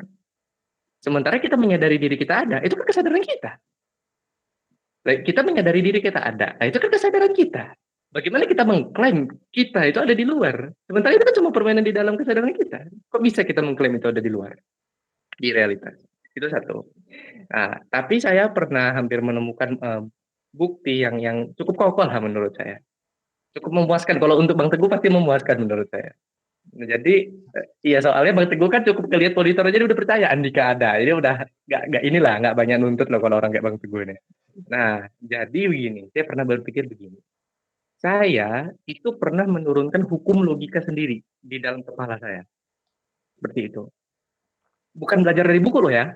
Bukan belajar dari buku logika, tapi saya menurunkan hukum logika sendiri gitu loh. Jadi saya baca buku dikit, tapi setelah baca buku dikit itu saya berpikir sendiri, saya turunkan sendiri hukum logikanya. Ternyata begitu saya kuliah logika, begitu saya baca buku logika lebih banyak, ternyata apa yang pernah saya turunkan di dalam alam pikir saya sama persis seperti pelajaran logika yang diberikan ke saya. Seperti itu. Nah, bagaimana kok bisa sama ya? Hukum logika yang saya turunkan dengan hukum logika yang diajarkan oleh dosen saya. Hukum logika yang saya turunkan dalam pikiran saya dengan hukum logika yang saya baca di buku. Artinya, pastilah, bisa dikatakan pasti. Ya hampir pasti setidaknya. Saya telah memikirkan hal yang sama dengan dosen saya, kan gitu. Saya telah memikirkan hal yang sama dengan buku saya. Contohnya gini. Analoginya gini, itu kan alam non empiris, nanti susah bayangin. Sekarang hanya alam yang empiris saja. Misalnya, saya pergi ke suatu daerah kampung duku misalnya. Saya pergi ke kampung duku, kemudian saya pulang dari kampung duku itu, saya cerita bahwa di kampung duku itu ada warung warna pink, tingginya 2 lantai. Nah, kemudian Bang Andri juga pergi ke kampung duku, kemudian pulang-pulang Bang Andri juga menceritakan hal yang sama. Saya lihat ada kampung duku, di kampung duku ada warung 2 tingkat warna pink. Ternyata Bang Teguh pulang dari kampung duku menceritakan hal yang sama, ada warung 2 tingkat warna pink. Nah, pertanyaannya, ketika Bang Andri, Andika, dan Bang Teguh ini tidak pernah saling bercerita gitu loh. Saya nggak pernah ngasih tahu Bang Andi dan Bang Teguh, Bang Andi nggak pernah ngasih tahu Bang Teguh dengan saya, Bang Teguh juga nggak pernah ngasih tahu Bang Andi dengan saya. Bahwa ada warung 2 tingkat warna pink itu. Tapi kami pulang dari kampung duku itu cerita kami sama. Nah itu loh. Artinya ada hal yang sama. Ada hal yang kita lihat yang sama gitu loh. Hal sama yang kita lihat. Nah artinya ada sesuatu di luar diri kita. Gitu loh. Saya nggak pernah ngasih tahu Bang Teguh, Bang Andri, tapi kok cerita Bang Teguh sama Bang Andri bisa sama. Nah artinya warung tadi itu besar kemungkinan memang ada. Gitu loh. Karena orang-orang ini nggak pernah saling bersepakat, tapi ternyata sama ceritanya. Nah begitu juga dengan hukum-hukum logika itu gitu ya. Saya kok ya artinya saya dengan dosen logika saya itu pernah mengakses alam ide yang sama gitu dengan akal kami. Bedanya kan kalau alam ide ini pakai akal bukan pakai mata gitu tuh. Kayak gitu. Nah, artinya hukum-hukum logika itu memang niscaya, itu maksud saya. Jadi saya mengetahui hukum logika itu bukan diajarin dosen saya doang, tapi ternyata dosen saya merenung sendiri, penulis buku itu merenung sendiri, saya nurun sendiri, ternyata hasilnya sama gitu. Nah, artinya kan dia niscaya di luar pikiran kita gitu. Ternyata ketika kita masing-masing nurunin kok hasilnya sama tetap gitu loh. Kira-kira bisa nggak? Bisa ditangkap kan gitu loh, maksud saya gitu loh. Jadi ya artinya dia niscaya bukan diciptakan tapi dia memang ada. Tinggal soal penulis buku itu dosen saya dan saya itu menemukan hal yang sama di alam ide itu kayak gitu loh. Nah, terakhir yang mesti sampaikan adalah cuman kalau Bang Andri itu bilang tentang apa ya, yang penting manfaat pragmatis gitu. Kalau saya lebih senang menyebutnya bukan kebermanfaatan tapi makna. Bermakna gitu ya. Jadi kita kembali ke pemikirannya Immanuel Kant bahwa memang sesuatu manusia itu hidup dalam dasting purumih itu ya. Kita hidup dalam kesan-kesan gitu loh. Dasting ansih itu nggak pernah bisa kita ketahui kan itu kalau di pemikirannya Immanuel Kant. Nomena itu nggak pernah bisa kita akses. Dia hanya sekedar ada tapi di luar jangkauan pengetahuan kita. Yang kita ketahui hanya fenomenanya yang bisa kita kesan itu. Nah, tapi ada tapinya. Tapi justru karena fenomena itulah yang kita kesan, Dasting Purnih itulah yang bermakna di situ. Jadi sementara Dasting Ansi, sementara nomena, meskipun itu aslinya, tapi karena nggak bisa kita kesan, itu nggak ada maknanya lagi. Nggak bisa dikesan soalnya, nggak ada maknanya lagi kan. Cuma gitu loh. Jadi ketika saya punya cewek cantik misalnya gitu kan, ketika saya punya cewek cantik gitu, saya lihat dengan mata saya dia cantik gitu loh. Ya saya senang dong, karena di penglihatan saya cantik dan saya senang punya cewek cantik gitu loh. Kemudian ketika saya bawa ke kampus, teman-teman di kampus, wah Nika ceweknya cantik banget gitu kan, karena mereka cantik gitu. Meskipun aslinya kayak nenek lampir ya nggak apa-apa, kan gitu kan. Walaupun aslinya kayak nenek lampir ya nggak ada yang ngelihat, nggak ada yang ngelihat. Buat apa? Buat apa dia khawatirkan? Toh saya ngelihatnya dia cantik, saya senang, teman-teman ngelihatnya cantik, teman-teman muji, gitu loh. Walaupun aslinya kayak nenek lampir nggak ada yang ngelihat ya nggak masalah. Gitu. Makanya atau sebaliknya gitu loh. Meskipun katanya aslinya cantik misalnya, cantik banget Nika Ardila aja kalah misalnya, saking cantiknya gitu kan. Di aslinya itu, Dasting Ansinya itu. Tapi di Dasting Purmihnya, di penglihatan saya, di menampaknya pada saya, fenomena yang saya tangkap, dia jelek. Kayak Mak Lampir. Yang ditangkap kawan-kawan saya jelek kayak Mak Lampir. Apa gunanya? Ya, maka kecantikan dia yang tadi itu yang nggak lagi Nika Ardila itu nggak ada maknanya lagi. Buat apa kan? Nggak bisa dilihat, nggak bisa diakses. Nah makanya memperdebatkan realitas itu aslinya kayak mana, itu sebenarnya cuma masalah kepuasan aja. Kita kan kepo gitu loh. Kita nggak puas dengan yang palsu. Kita pengen aslinya kayak mana realitas. Itu cuma masalah kepuasan pengetahuan aja. Tapi sebenarnya ya untuk makna, ya buat apa sih yang aslinya gitu kita soal? Toh walaupun aslinya gitu kita nggak ngerasa. Yang kita rasakan yang kita kesan gitu loh. Ya, gitu lah. Jadi Dasting Ansi itu tidak bermakna. Yang bermakna itu Dasting Purmihnya. Nomena itu tidak bermakna. Yang bermakna itu fenomenanya. Karena yang kita rasa itu fenomenanya. 1000 kali orang-orang bilang, Andika, nomenanya, Dasting Ansinya, api itu dingin. Ya terserah kamu, mau 1000 kali kamu bilang itu aslinya dingin, dan memang betul aslinya dingin, tapi saya ngerasanya panas. Saya ngerasanya panas. Apa di Dasting Purmihnya itu, fenomenanya itu saya ngerasanya panas. Jadi saya tetap nggak mau nyebur ke dalam api. Meskipun aslinya dingin katanya. Dan memang benar aslinya dingin. Tapi kan saya ngerasanya panas. Gitu lah. Jadi saya setuju sama Bang Teguh bahwa ya ada kalanya kita mikirkan kalau bahasa dia manfaat, kalau kata saya makna, lebih ke makna lah kalau saya lebih sering nyebutnya makna. Gitu Bang Andri. Mungkin kawan-kawan yang lain ada yang mau masuk. Cocok. Sekarang saya menemukan istilah penggantinya, yaitu bermakna. Penjelasannya seperti itu memang maksudnya. Jadi kata bermanfaat itu sudah saya buang mulai detik ini. Saya pakai istilah yang dipakai Andika bahwa kebermaknaan itu, karena Dasting Ansi itu tidak ada makna gitu kan. Walaupun nanti benar akan ada katakanlah jembatan di ini, tapi saat ini saya juga tidak bisa membuktikannya. Benar salahnya ya sudahlah, biarinlah. Nanti kalau ada jembatan rambut di belah 7 ya kan saya pesen aja pakai gesper gitu kan, jadi nanti kayak flying fox gitu kan, aman. Sama-sama imajinasi kan enak pakai flying fox gitu kan. Selesai. Tapi memang saya cocok ini, jelasan Andika ini cocok bahwa the reality itself as Dasting Ansi itu tidak bermakna. Tidak bermakna, oleh karena itu kalau melakukan pembahasan terhadapnya itu adalah ya for fun aja lah, iseng-iseng aja lah, sambil ngetawa-ngetawain, opo to berkeley iki kan gitu. Opo sih bakarat iki ngomong overthinking aneh-aneh sama ketawa-tawa tanpa mengurangi istilahnya rasa hormat pada mereka ya. Kayak John Dalton bikin teori atomnya dulu, itu namanya evolusi pemahaman. Evolusi kebermaknaan kan gitu. Evolusi kebermaknaan seperti itu.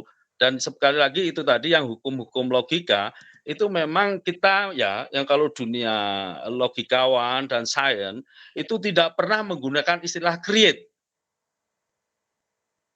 Menciptakan, enggak pernah, tapi discover. Jadi sesungguhnya itu sudah ada, tapi kita discover, kita temukan. Kalau yang create itu biasanya adalah ya bohong-bohong saja atau interpretasinya.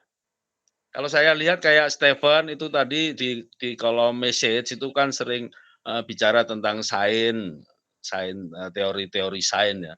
Nah, itu juga harus dipahami dulu bagaimana sebuah pola pikir saintifik. Sebelum kita bicara, kita bisa menilai teori-teori sains, kita harus dulu bicara tentang bagaimana bangunan sains itu. Sains itu kan sesungguhnya dia adalah metodologi. Jadi tidak ada yang pasti, dia berkembang terus saja, asal mengikuti metodologinya. Sehingga kebenarannya kan induktif. Induktif itu kan ya biasa aja kita anggap benar, selama belum ada bukti sebaliknya kan gitu. Atau jika dia dinyatakan sebagai kalau dalam ilmu matematika itu ada konjektur. Tapi kalau di ilmu fisika belum dipakai ya istilah itu ya. Konjektur itu sesuatu yang istilahnya rasa-rasanya benar, tapi belum ada pembuktiannya. Tapi juga tidak ditemukan kesalahannya. Itu konjektur. Kalau dalam teori fisika, nah ini yang masih carut-marut menurut saya. Jadi teori-teori itu kan dibangun di atas postulat. Jadi kalau kita melakukan penelitian, itu ada postulat. Postulat itu adalah sesuatu pernyataan, kondisi yang kita anggap sebagai benar tanpa perlu pembuktian. Dan sebenarnya kalau dalam penelitian atau pengembangan ilmu ekonomi itu ada yang namanya ceteris paribus. Asumsi ceteris paribus itu dalam ekonomi adalah sesuatu yang sudah valid lah, yang sudah selalu dipakai bahwa semua variabel lain dianggap tetap. Karena kalau kita tidak mengasumsikan itu, kita tidak akan bisa melakukan penelitian karena semua variabel itu kan banyak dan kait-mengkait. Nah, itu keperluannya untuk apa? Untuk memperoleh gambaran keadaan realitas secara umum. Sehingga kita nanti berguna untuk memecahkan masalah gitu loh. Dengan teori itu memecahkan masalah. Dan itu pemecahan masalah itu juga bisa salah karena ada ceteris paribus tadi itu. Ada variabel yang dianggap tetap. Padahal realitasnya nggak pernah ada seperti itu. Nah, postulat. Nah, postulat, kemudian asumsi, baru muncul yang namanya problem definition. Nah, kalau kita bicara tentang teori kuantum yang sekarang ini nampak semakin mistik, itu dibangun itu kadang sebenarnya penelitiannya tuh hasilnya biasa aja. Tapi interpretasinya yang over imagination. Katakanlah misal tentang kalau dalam teori kuantum itu banyak yang orang secara sembarangan, serampangan ngomong katakanlah cahaya, foton cahaya ini seperti memiliki kesadaran. Karena waktu itu kan dipakai double slit. Percobaan double slit itu ada dua lubang lah. Dua lubang ditembak dengan cahaya lah. Cahayanya ini ya katakanlah sinar gamma lah. Atau apa aja kan gitu sebenarnya. Kalau cahaya beneran ya susah nangkapnya di layar kan. Tambah dengan elektron lah. Kemudian di belakang layar sana ditangkap oleh layar. Dia ada pola yang namanya partikel dan ada yang pola gelombang. Gelombang ini kan mengalami interferensi dan difraksi kan, maka dia polanya beda dengan pola partikel. Nah, ini si penelitinya nih orang Korea, saya sudah baca jurnal awalnya ini. Si orang Korea ini kemudian ingin tahu ini sebenarnya perilaku ini cahaya ini sebenarnya dari lubang yang mana sih? Kita bisa memisahkan lubangnya enggak sih? Dari double slit itu. Dibikinlah filter. Filter untuk itu semua. Ternyata begitu saya lupa sebaliknya atau enggak ya. Jadi kalau enggak pakai dikasih filter, maka di layar itu berperilaku sebagai gelombang atau partikel, saya lupa ya, kebalik mungkin ya, hanya kebalik aja. Kalau nggak pakai filter, maka dia menjadi katakanlah partikel gitu. Kalau pakai filter dia menjadi gelombang. Nah, sebenarnya kalau kita melihat yang namanya penelitian, itu kan berarti ada yang namanya pengaruh alat, peralatan. Sebenarnya kalau kita pakai pelajaran logika sederhana, yaitu yang disebut sebagai form method oleh John Stuart Mill, itu kan benar kausa. Kausa itu berarti terjadi harus secara bersama, occur with. Kan jelas tadi perubahan perilaku itu kan occur with filter. Nampaknya yang menginterpretasikan penelitian itu tidak mengetahui form method mungkin. Sebenarnya menurut form method ini kan sederhana kesimpulannya, berarti yang membuat perubahan perilaku hasil itu adalah filternya. Occur with kok. Ada teman saya yang dengan dokter ini, seorang dokter ini, dokter radiologi ini. Jadi dia ngeyel bahwa itu adalah tanda bahwa cahaya itu memiliki kesadaran. Terus saya bilang kita nggak usah bicara kesadaran, kita bicara free will aja. Yang namanya free will itu kan bisa kita tengarai, kita indikasi dari adanya keragaman reaksi lah. Manusia ini kan macam-macam. Kalau Andri saya seplak kepalanya, dengan Andika saya seplak kepalanya, mungkin reaksinya kan beda. Andri mungkin cengengesan, Andika mungkin akan balas memukul saya. Itu kan menunjukkan indikasi adanya free will dari setiap sesuatu itu. Walaupun nanti kalau kita bicara free will, sebenarnya free will dan non free will itu bukan hal yang penting ya. Tapi itu soal lain lagi aja. Free will, non free will itu bukan hal yang penting. Pembahasan yang nggak penting. Nah, dari situ kan berarti jelas bahwa bahwa tidak ada free will daripada cahaya. Cahaya ya begitu-begitu aja. Kesimpulannya harusnya begitu. Cuman interpretasi Copenhagen, jadi interpretasi terhadap teori kuantum itu ada setidaknya 7. Yang paling terkenal itu adalah Copenhagen yang penuh mistikal, sehingga kita bisa menikmati hasil-hasilnya adalah film-film Marvel itu. Film-film Marvel, Interstellar, dan sebagainya, itu adalah dibangun berdasarkan interpretasi Copenhagen. Tapi ada juga interpretasi yang cukup terkenal juga, tapi ya tidak seterkenal Copenhagen, karena tidak ada mistiknya, itu adalah disebutnya Common World Interpretation. Jadi interpretasi yang common sense aja gitu loh. Nggak ada, masa orang bisa berpindah waktu, dilatasi waktu, ruang. Cuman karena kecenderungan manusia dunia ini mungkin suka yang mistik-mistik, maka yang lebih terkenal Copenhagen. Sehingga kecenderungan mistikalnya untuk sesuatu yang wow gitu, itu terpenuhi gitu. Itu jadi kalau kita mau bicara tentang teori kuantum, bicara tentang lubang cacing yang membuat Iron Man stres, ya kan, tahu kan? Nah, ini yang nanya sudah tahu belum? Iron Man itu stres karena masuk lubang cacing. Coba kalau dia masuk ke lubang vagina, mungkin dia akan ketawa-tawa terus. Tapi dia masuknya ke lubang cacing. Lubang cacing sempit yang kita juga nggak tahu. Kalau di film itu kan dia membawa apa tuh, masuk ke lubang cacing, membawa bom nuklir atau apalah. Terus meledak di sana, terus keluar lagi. Nah, dia terus kemudian trauma kan.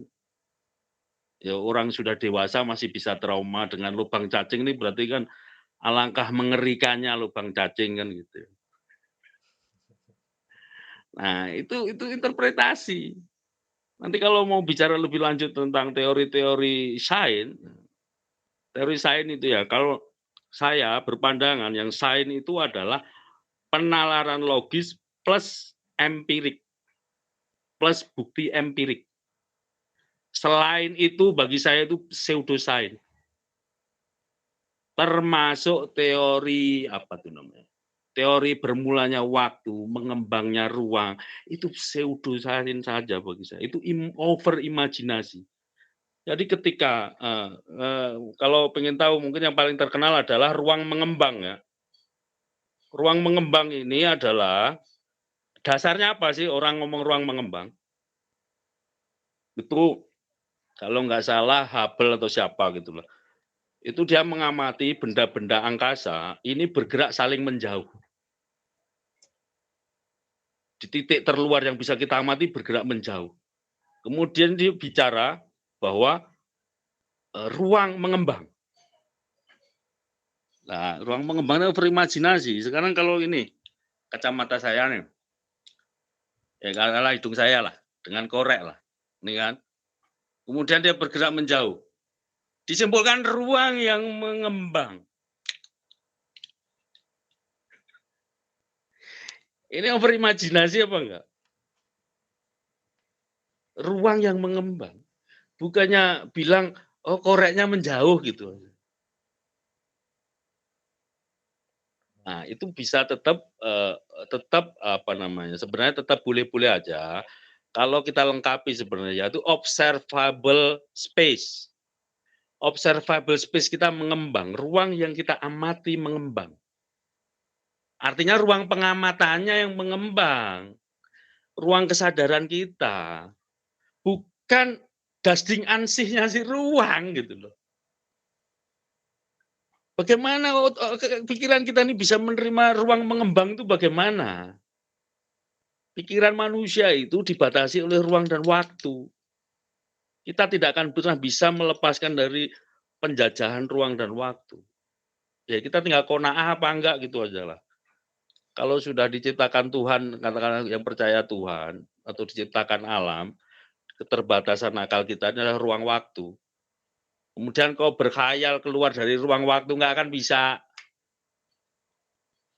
Katakanlah waktu, masa lampau. Ya pikiran kita akan tidak ada batasnya masa lampau.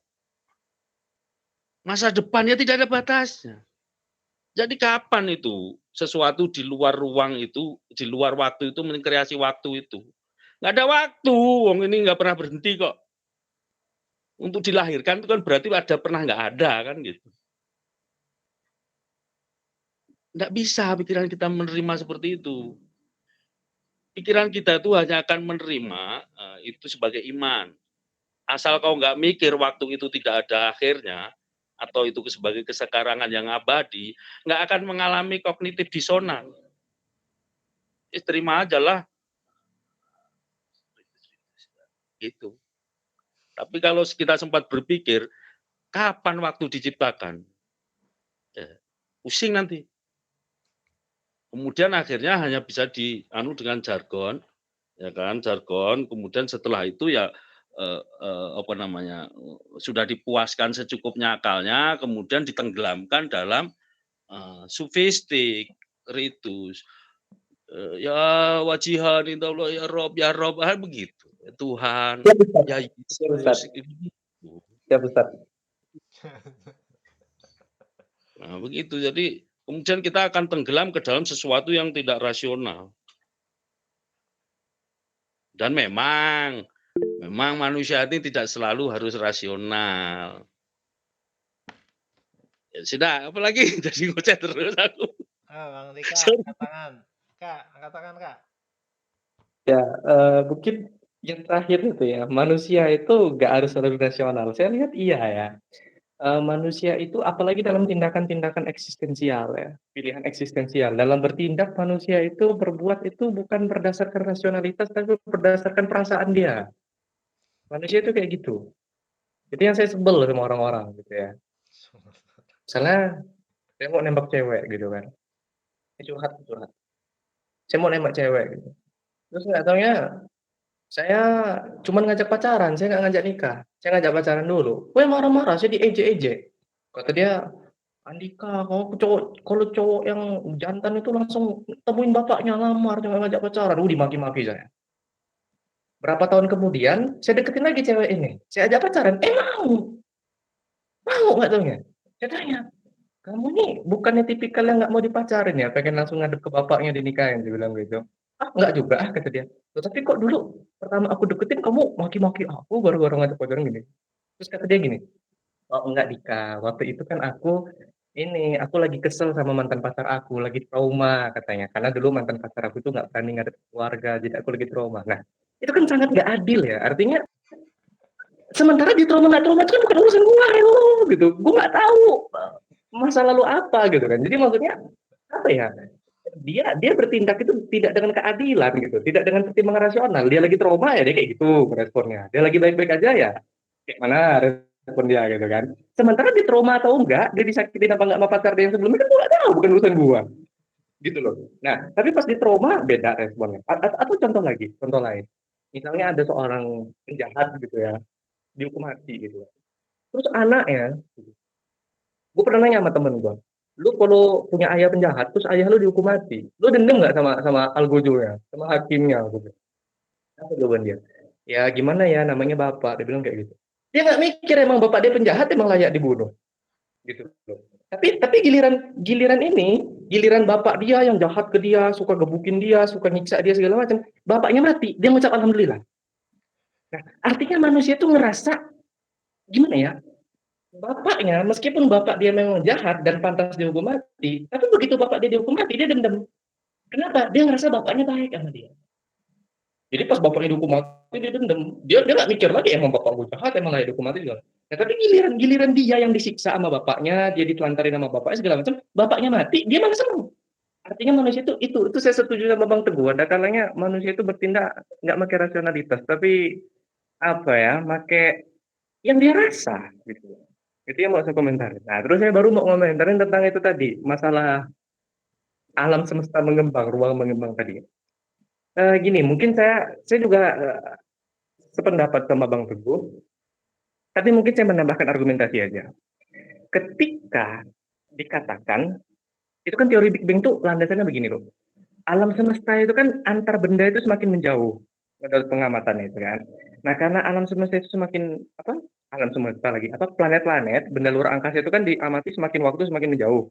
Kan seperti itu. Nah, artinya kalau dirunut ke belakang, kalau waktunya diundur, artinya kan benda-benda angkasa itu semakin lama semakin dekat. Kalau waktunya di mundur gitu loh, kira-kira gitu. Jadi planet-planet itu semakin dekat gitu loh. Nah, maka ada satu titik di mana di masa lampau di mana semuanya itu rapat jadi satu titik. Itu meledak, itu namanya Big Bang kan gitu.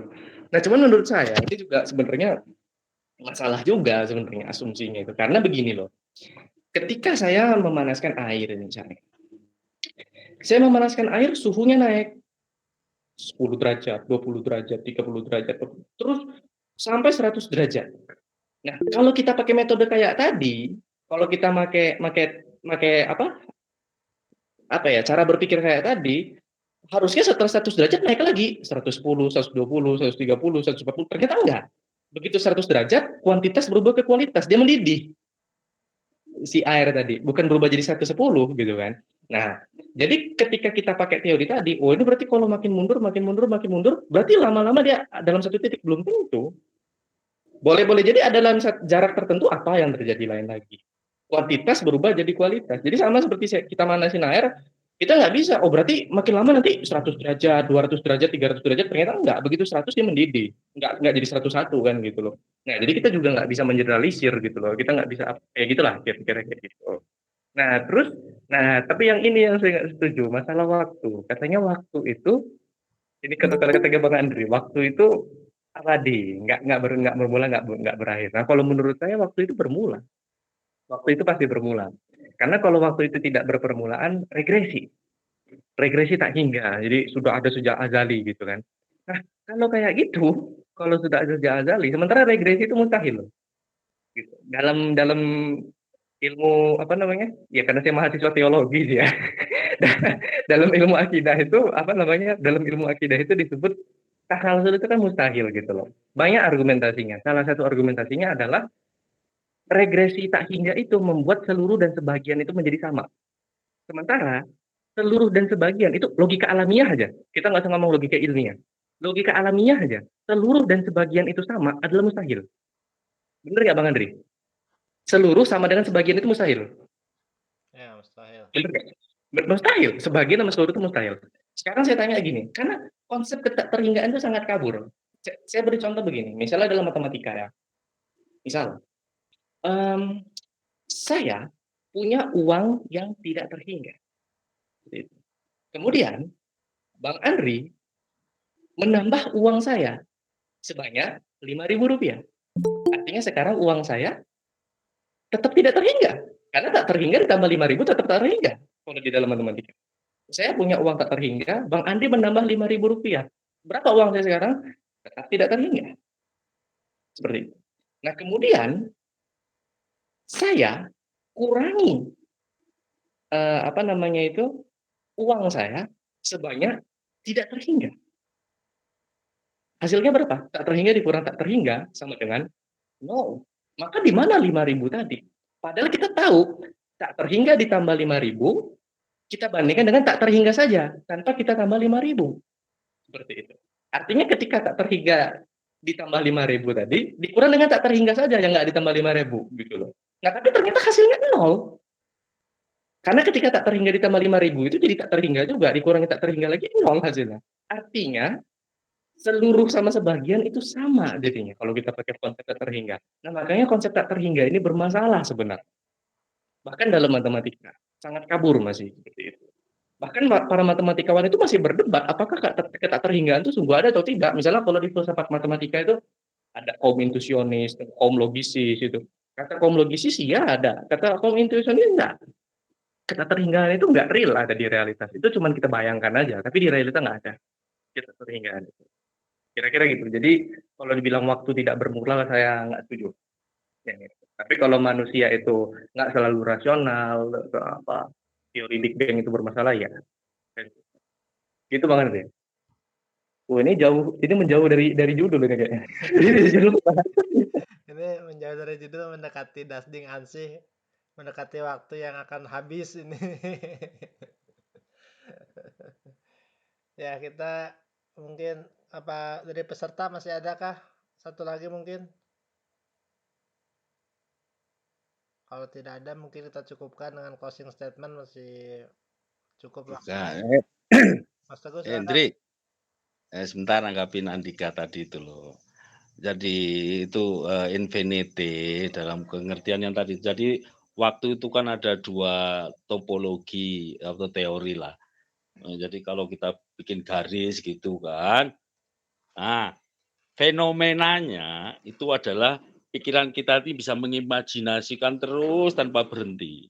Dan itu bukan disebut regresi. Fenomenanya kan itu. Kalau Andika percaya nomenanya adalah ada awalnya, namanya awal titik mana akan mengawali. Fenomenanya itu adalah infinity. Nah, kembali ke prinsip Andika tadi bahwa fenomena itu lebih bermakna daripada nomena. Nah, maka kesimpulannya seharusnya adalah walaupun ini bagi saya ini kalau saya tidak percaya ya topologi waktu ini kan now, kesekarangan ya. Ke kiri adalah masa lalu, ke kanan masa datang lah. Masa lalu dan masa datang ini kan memang tidak ada. Nah, tapi kalau disebut bahwa tadi itu Andika percaya adanya awal, titik awal, ini tidak sesuai dengan yang namanya fenomena. Pikiran manusia itu adalah tidak bisa menerima titik awal. Ya, sebelumnya apa? Titik awal sebelumnya apa? Ini beda dengan regresi yang biasa ada di konsep katakanlah ketuhanan, itu adalah alam. Alam harus menciptanya, terus yang menciptakan siapa? Menciptakan siapa? Maka mau nggak mau akan diakhiri kan, harus dihentikan ini. Kalau nggak dihentikan dia tidak bermakna. Tapi kalau waktu, konsep waktu, masa lalu, itu kalau tidak dihentikan ya bukan tidak bermakna, ya biasa aja. Wong itu juga khayalan manusia kok. Jadi kalau sekarang kalau kita bicara waktu, bedakan dengan durasi ya. Kalau yang disebut time itu di ilmu sains itu biasa disebut adalah duration up. Standarnya adalah durasi dari sekian juta atom cesium 133 untuk bergetar. Jadi memang pengukurannya adalah ini. Dan itu sesungguhnya kan juga sudah nggak ada. Jadi kalau kita lihat nih, kalau kita lahir dari bayi nih, Direnungkan aja, kita bayi ini membesar, itu bukan waktu yang bergerak, tetapi diri kita aja yang membesar, kesadaran berubah, tapi kita selalu di nounness. Kalau secara istilahnya filosofis ya biasanya disebutnya, yang ada itu memang hanya nounness, masa lalu sudah tidak ada, masa depan belum ada. Tapi kalau kita imajinasikan tadi itu bukan disebut regresi. Pikiran kita memang bisanya begitu. Kalau kita menghayalkan masa lalu, ya terus saja tidak terbatas. Menghayalkan masa depan, ya terus saja tidak terbatas. Dan tidak ada masalah dengan infinity itu. Baik infinity itu ada atau tidak ada, fenomenanya adalah pikiran kita ini bisa mencerap yang namanya infinity. Ruang tidak terbatas, ini kan bisa kita serap nih. Karena kalau ruang ini, space ini ada batasnya, di benak kita ini akan menghayalkan, kemudian di balik batas itu apa ya, ruang juga. Waktu ada awalnya, itu nggak akan bisa kita terima. Katakanlah itu disebut fenomena lah. Nah, fenomena lebih penting, lebih bermakna, lebih bermanfaat. Enggak, ini beda perspektif. Kalau Bang Teguh nggak bisa menghayalkan waktu itu berpermulaan. Kalau saya malah nggak bisa menghayalkan waktu itu nggak berpermulaan justru. Gimana? Berhentinya di mana? Awalnya mana? Kapan? Nah, justru kalau nggak berhenti itu yang aneh kan. Kenapa aneh? Ya regresi loh. Namanya regresi. Namanya regresi ya. Infinity. Nanti bukan. Kalau berawalan itu berarti ada satu titik. Itu berapa bilion tahun yang lalu?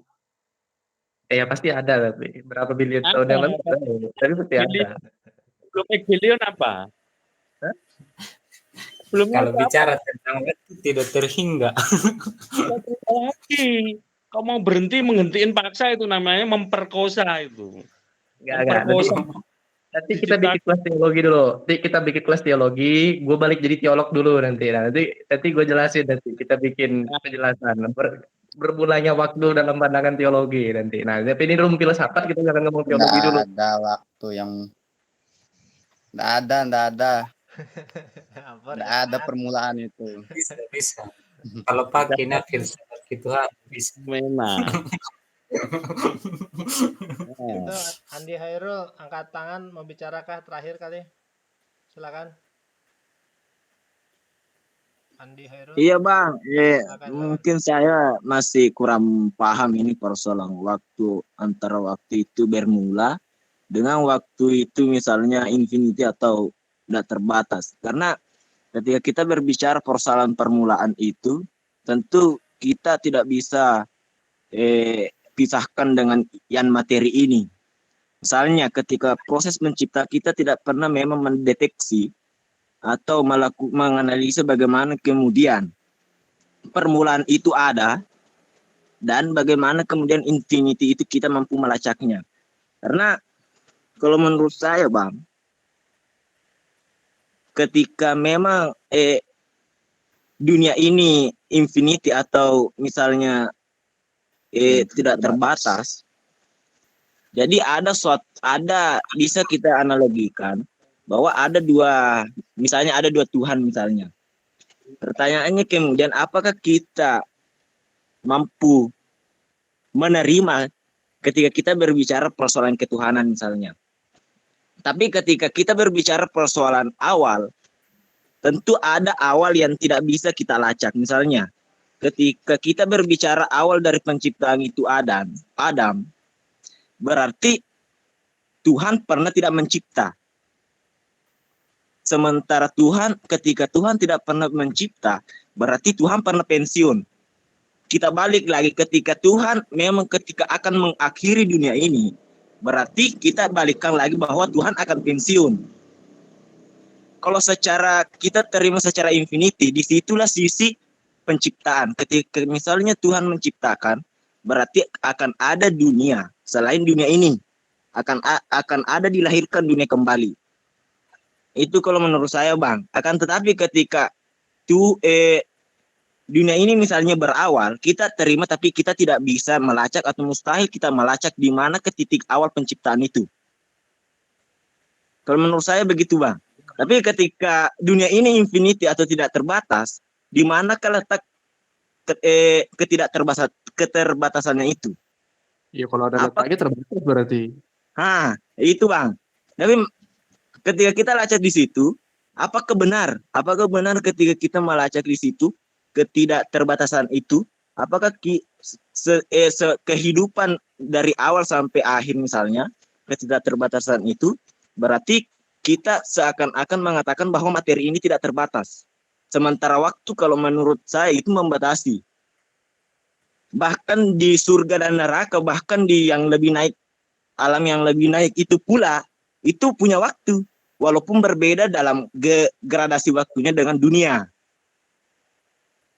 Makanya materi kalau metafisika kalau menurut saya itu cuma satu. Bahkan surga, neraka, malaikat itu materi. Tapi tingkat materinya itu berbeda. Sementara yang metafisika itu adalah Tuhan itu sendiri. Kalau menurut saya, Bang. Oke, terima kasih Bung Andi. Kalau menurut saya mungkin ringkasnya durasi itu memang bisa jadi ada awalnya ya, segala sesuatu kan ada durasinya, ada durasi awal, durasi akhir gitu. Tapi kalau waktu itu dia kayak selalu bersama ada gitu, ketika ada sesuatu maka ada waktunya, dalam now-nya itu ada gitu. Tapi nggak tahu ya, mungkin harus diselidiki lagi lebih lanjut, dalam waktu 3 menit nggak sempat kayaknya nih pertanyaannya. Mungkin penutup dah, Bung Teguh, Bung Dika, silakan. Ya, sayangnya saya sudah saya lagi rehat untuk jadi teolog. Saya lagi menghabiskan waktu sama filsafat lah. Mungkin nanti di masa depan saya jadi teolog lagi bisa kita ngebahas itu masalah ta'aluk soluhi, ta'aluk tanjizi, bahwa meskipun alam belum ada, Tuhan itu sudah maha pencipta karena ada ta'aluk soluhinya segala macam gitu. Cuman kita nggak ngomong teologi malam ini kan gitu. Jadi Nanti kita buka room teologi waktu ya. bisa. Jadi Ya, kalau dari saya ya gini aja lah. Dari saya jenis-jenis manusia kan gitu. Kenapa, Bang? Jenis-jenis khayalan manusia kan ada. Ya, kalau dari saya gini lah. Perbedaan itu biasa, nggak masalah. Yang nggak boleh itu kan sikut-sikutan ya. Itu aja kalau dari saya. Ya, jadi destinasi saja lah. Mas Teguh, penutup, tinggal 1 menit. Ya Andri aja. Andri, sudah nggak ada yang perlu ditutup. Oke, terima kasih semuanya. Terima kasih yang sudah hadir dari awal sampai akhir. Terima kasih Bung Dika, terima kasih Mas Teguh. Semoga bermanfaat. Kalau tidak ada, silahkan cari maknanya masing-masing. Sampai jumpa di lain waktu. Terima kasih. Assalamualaikum warahmatullahi wabarakatuh. Selamat malam, salam sejahtera. Terima kasih semuanya. Selamat malam. Selamat malam, terima kasih.